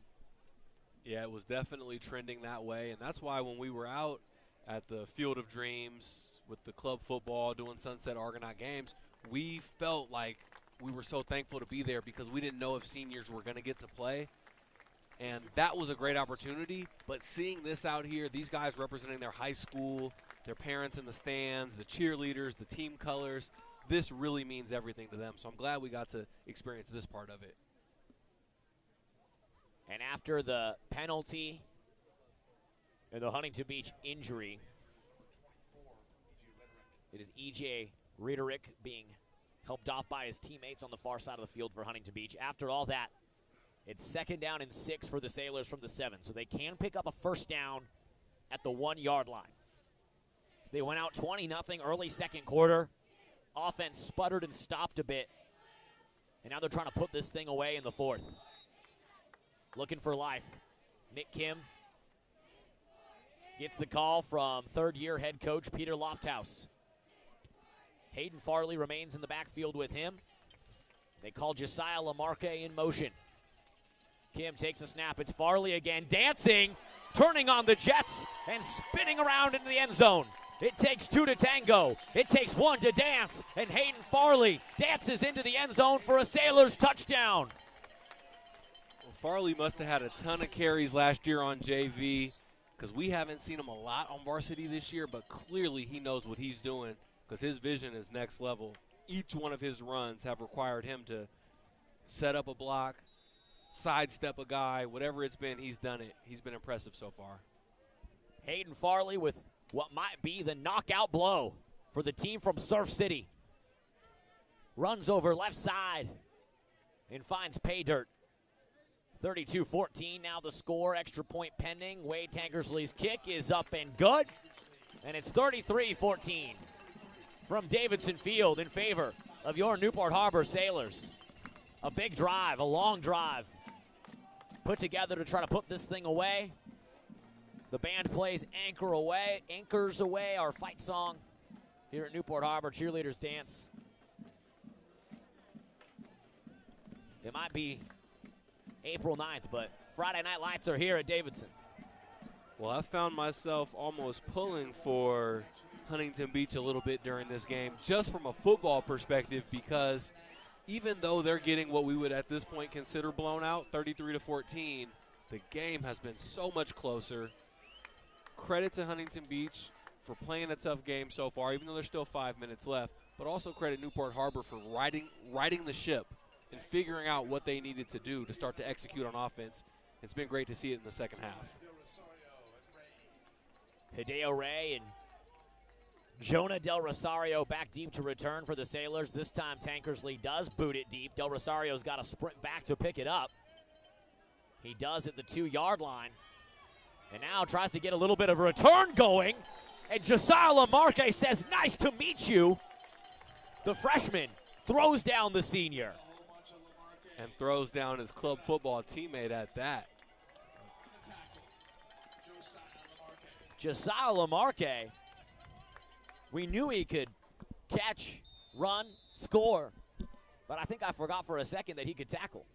Well, I was telling that to his dad, Coach Lonzo, at halftime. He's not just a shifty, quick, fast kid.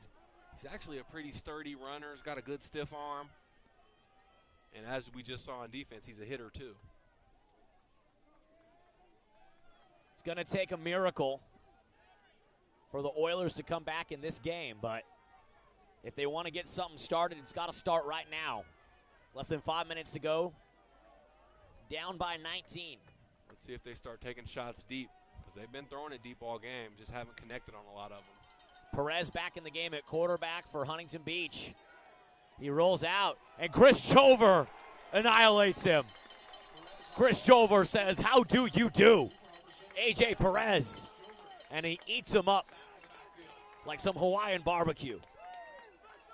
And Perez just didn't have anything in front of him. And when he did have something, there was just too much pressure. And that's been the key to the season that I've been talking about. Who's going to win the battle up front? Can you get pressure on defense and can you block on offense? And that tells us a lot about the outcome of the game.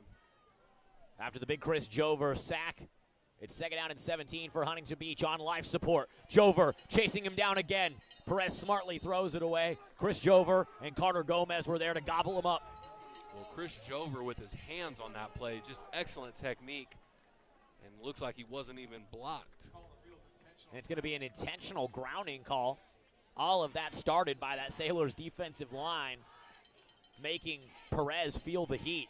He has to throw it away, and that's a costly penalty against Huntington Beach. Well, imagine how frustrated you are if you're the Huntington Beach coaches and you're the Huntington Beach offense. You come out and say, okay, guys, if we can get hot and we can get a couple positive plays, we might have a comeback in us. Now we're looking at 3rd and 28 all of a sudden. 3rd and 28. Huntington Beach here in the north end zone, backed up almost all the way to Irvine Avenue. It's going to take a miracle, a prayer. I mean, what do you call on 3rd and 28?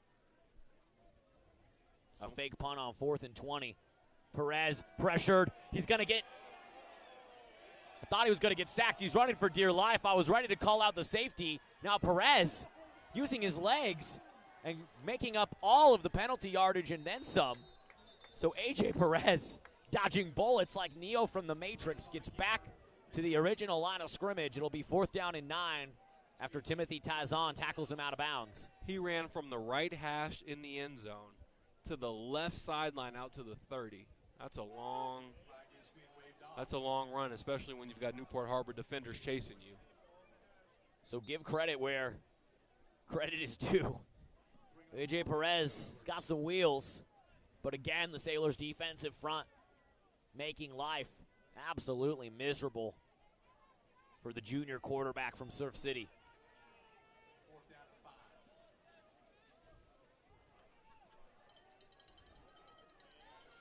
And Dimitri Zarvid checks into the game for Newport Harbor on the defensive line, number 38. Haven't called his name or number all season long. I think that's who that is. That's who it says in my roster. 4th down and 5. This could be the game.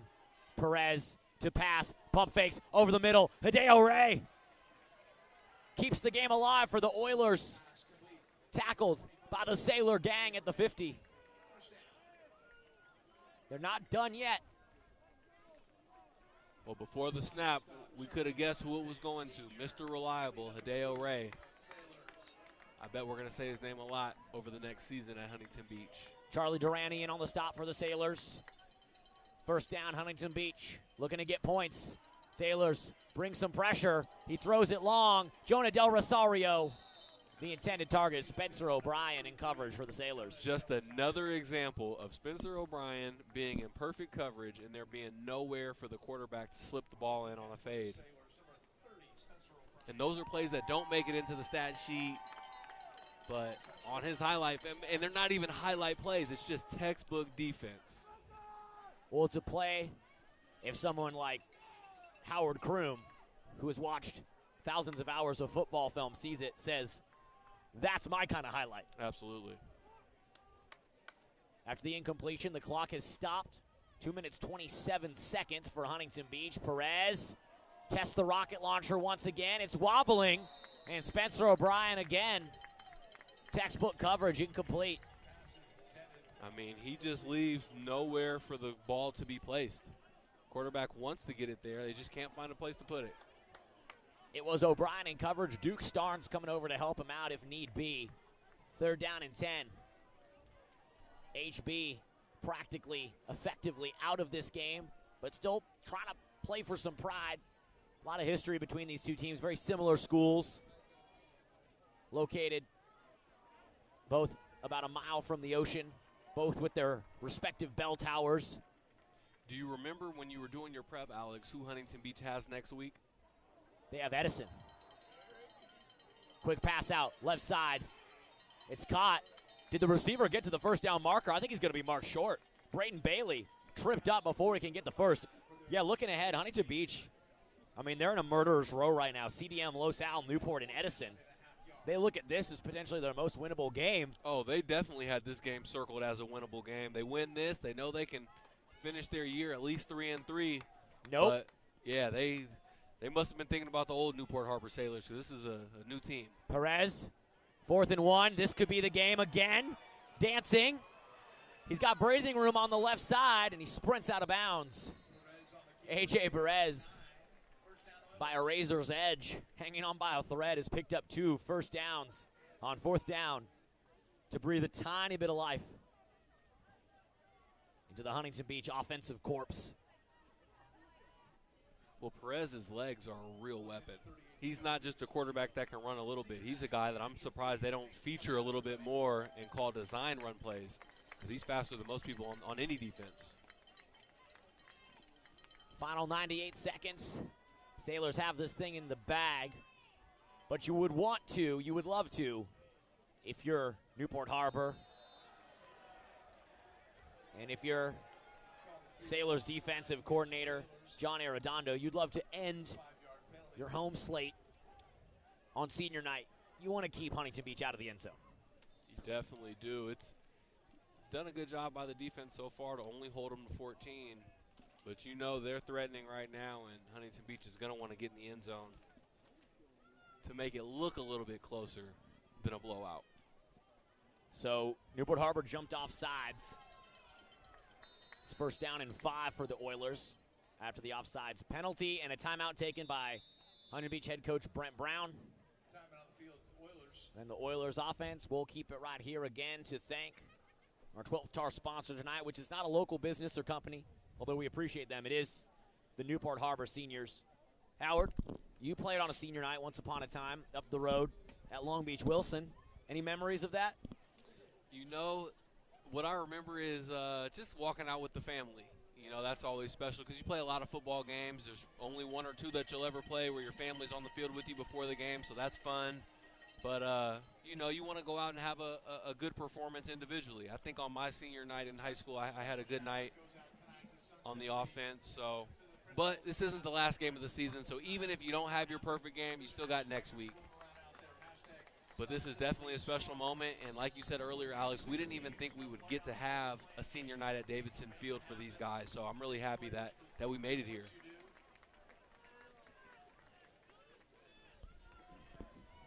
After the timeout, first down and 5, 98 seconds to go. A.J. Perez stands in shotgun. He's pressured around the edge. Eric Hell is there. Now he's dancing, cutting it back left, all over the field, and he throws it incomplete. Billy Ridley in coverage for the Sailors. But Elijah Cooks and Eric Hell were chasing him down. They wanted a little oil on their jersey. Somehow the running back was tasked with blocking Elijah Cooks. I think there might have been a stunt from the D-line, and the D-tackle looped around to the outside. I don't know how it happened, but Cooks just ran right through the running back on that play, who would have never had a chance to block that big guy.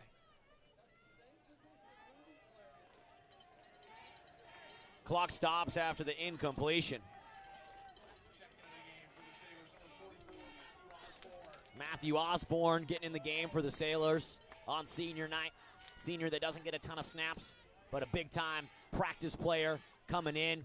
Pass is caught by Ray out in the near flat, and Connor Chenier with the textbook open field tackle. First down, Oilers. Clock ticks down, under 80 seconds to go, or right at 80 seconds. Coach Brown knows that his guys, they can take a little bit of pride away and a little bit of positivity just by having your offense execute at the end of the game. And the Sailors, well, they've got some pride on the line too. Defense has been their calling card many times this season. Can they get the stop here? Final minute. Perez pressured. Osborne, Hell, he throws it away. And it's broken up. Duke Starnes in coverage. Eric Hell and Matthew Osborne tossed Perez to the turf. He'll feel that tomorrow. He's playing his heart out. Perez, he's been playing his heart out all game, running around in the backfield, pointing at guys, trying to get him in position, just doing anything he can do to make a play for his team. So clock stops on the incompletion. Final minute of this game. Sailors got it in the bag. And they've got a tough one next week on the road against the Los Alamitos Griffins, who are playing in a huge game tonight. The good thing about tonight is you go to 3-2. Feel good about getting above 500, 3 wins on the season. And what's that, 2-2 in the Sunset League after this win? 3 receivers at the top of your screen for Perez. Pressured again. Jover in the vicinity. He throws it towards the end zone. It falls incomplete. Well, Howard, we were a little bit concerned pregame about the potential for the Sailors to look past Huntington Beach with a giant like Los Alamitos on the schedule. They certainly didn't do that. They came out of the gates firing tonight. Yeah, we thought it was going to be a little bit easier of a game than it ended up being. You know, Sailors started out very hot, but Huntington Beach figured them out pretty quick and put up a tough fight all night.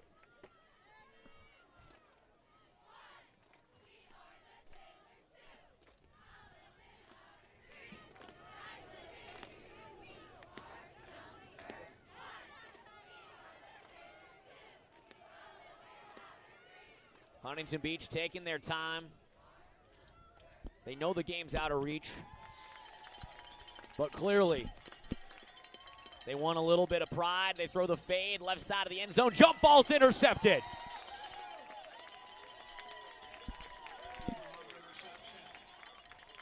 Duke Starnes said no and ended this game on senior night. Drove the nail in the coffin, threw the coffin in the grave, and put some dirt on it. Huntington Beach will have no Search City pride on the ride back down PCH. And we see the Newport Harbor guys jumping up, chest bumping, feeling good about this last drive and given themselves an opportunity to feel great about offense, great about defense, just an all-around team performance that these Sailors have put together. And we've gotten a chance to watch them all year. And game after game, both sides of the ball have improved. And here's a cool moment on senior night. Matthew Osborne in at running back, gets his number called, takes the carry up to the 20-yard line. Doesn't get a ton of touches at running back at the varsity level, and that's got to feel good for him. Absolutely. I hope we can sneak one more in here for him. It looks like 25 seconds left. Let's see if we can get one more. Either take a knee. It looks like guys are shaking hands, so game might be over. I think they're going to let the clock run out, but Matthew Osborne got in the game on the D-line, got in the game at running back, and the seniors were certainly honored here on senior night. Joe Knipp got in the end zone. Matthew Osborne got minutes, and the Sailors prevail 33-14. Your final over the Huntington Beach Oilers. We're going to take a second. We're going to wrap things up and give out our game ball when we come back. Again, your final, Sailors win by 19. They move to 3-2 on the year, 2-2 in the Sunset League. Huntington Beach drops to 2-3. Los Alamitos looms on the Sailors' schedule. We'll wrap things up when we come back. You're watching Newport Harbor football on TarTV.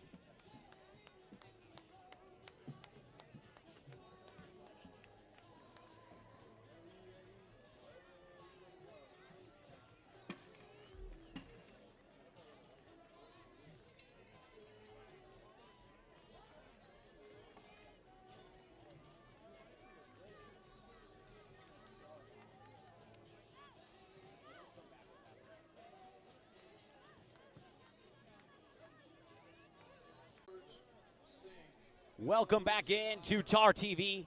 Alex Crawford, Howard Kroom with you here. A beautiful sight at Davidson Field as the football team and the cheerleaders all make their way to the 50-yard line to sing our alma mater, Hail Harbor High. I wish I could remember the words from when I graduated here in 2009. I'm not sure I ever knew them, but it is a great song.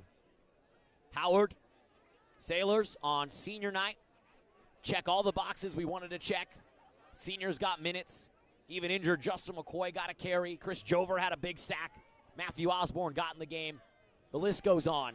But the young guys also made huge plays. Cashin Henjum, 11 catches. Josiah Lamarque, a big-time touchdown. Nick Kim, the junior, making throws. So the future is bright, but the seniors showed their might here tonight. What do you think this moment here in front of us means for this team, these players, these coaches, and this community? Well, I think these coaches, these players, they're happy, they're proud. They're standing here after 5 games, 3-2, had 2 very, very tough losses to Edison and CDM. Those are great teams. So I think they're proud of everything that they've built. You know, these seniors, we're going to miss them. They're huge parts of everything that happens here at Newport Harbor. But, man, there's a lot of young guys. Like you said, Lamarque, Hinjum, Nick Kim is coming back. Tankersley looking good. Some young offensive linemen. That's just on the offensive side of the ball. So the future is very, very bright here. But I think these seniors and these coaches should be proud of what they've built in only 3 or 4 years. Last home game until the fall. We're not that far from next football season. Less than 150 days. But here on senior night, Howard, in this win, who do you give the game ball to? Wow, game ball on senior night. There was a lot of good players. I didn't even think about it. Well, I'll tell you who I want to give it to, but because I do believe in paying your dues, I'm not going to give it to him. Cashin Henjum had, I believe, 11 catches. The sophomore on senior night looked unstoppable, but I got to give it to a senior. I want to give it to a senior, and I'm going to give it to Joe Knipp. Started the season injured. Had a tough fumble to end your last battle of the Bay, fumbling the ball, giving it back to the other team is a heartbreaker. You're always going to want that play back, even when you're 75 years old. But Joe Knipp got right back up, dusted the dirt off himself, lined up a wide receiver, and caught the first touchdown of the game tonight. So on senior night, I love the resilience. I always love the resilience of the Sailors team, but I love the resilience of Joe Knipp here tonight. Well, it's funny. With 35 points that the Sailors put up, you would think, or 33 points, whatever it was, you would think that there was some breakout performances and there's enough guys for me to give the game ball to on offense, but nobody really jumps out at me. But who jumps out at me is the Newport Harbor defense. I know it's kind of corny and it's kind of cliche, but if you remember, there were 3 early touchdowns scored by the offense and then a long drought. And that defense, time after time again, has been relied on, and they have not let the team down. So I'm going to give the game ball to the Newport Harbor defense. And if we want to talk about seniors on the defense, Chris Jover, Eric Hell had great games, and Spencer O'Brien, just textbook great cornerback play, and had the forced fumble recovery, which is probably the biggest play of the volleyball player Spencer O'Brien's career. And I love that. You don't always see that two-sport combo, the volleyball-football combo. So shout out to Spencer O'Brien for holding it down. You definitely don't always see that. That's one of those unique combos that is very, very common in Newport Beach, California, and not too many other places in the world. American football and indoor men's volleyball. So to wrap things up here from Davidson Field, Howard, we'll be back next week, not on TarTV, not on the live stream with video, but we will be back next week on the radio call against one of the best teams in Southern California, the Los Alamitos Griffins. Howard, you played for 2 Oregon State teams, 2006 and 2008. They knocked off the #1 team in the country, the USC Trojans. Do you think this Newport Harbor team has what it takes to be giant killers next week against the Griffins? Well, the Newport Harbor team has a good offense. We've seen a very strong defense, so we know that those things are in place. But to knock off a giant, you have to have a couple of things that you don't foresee. You need some big special teams plays. You need a big interception, whether it's a pick 6 or a fumble recovery for 6 points, something to shake up the game that's unforeseen, and that's how you knock off a giant. 33-14, your final here against Huntington Beach. We'll be up the road in Los Alamitos with a chance to slay the giant against the Griffins next Friday on TarRadio.com. Tune in. And again, a big thanks to all of our seniors here tonight at Davidson Field. A big thanks to all of our TarTV viewers and our TarTV crew, anchored by John Hoist. Also, the Fresh Mesh, Sydney Griffin, Annalise, Gabe. Too many students to name, really. So many students holding it down at TarTV. Couldn't do couldn't do this literally without them. A big thanks to the Tar football boosters, all the 12 Tars.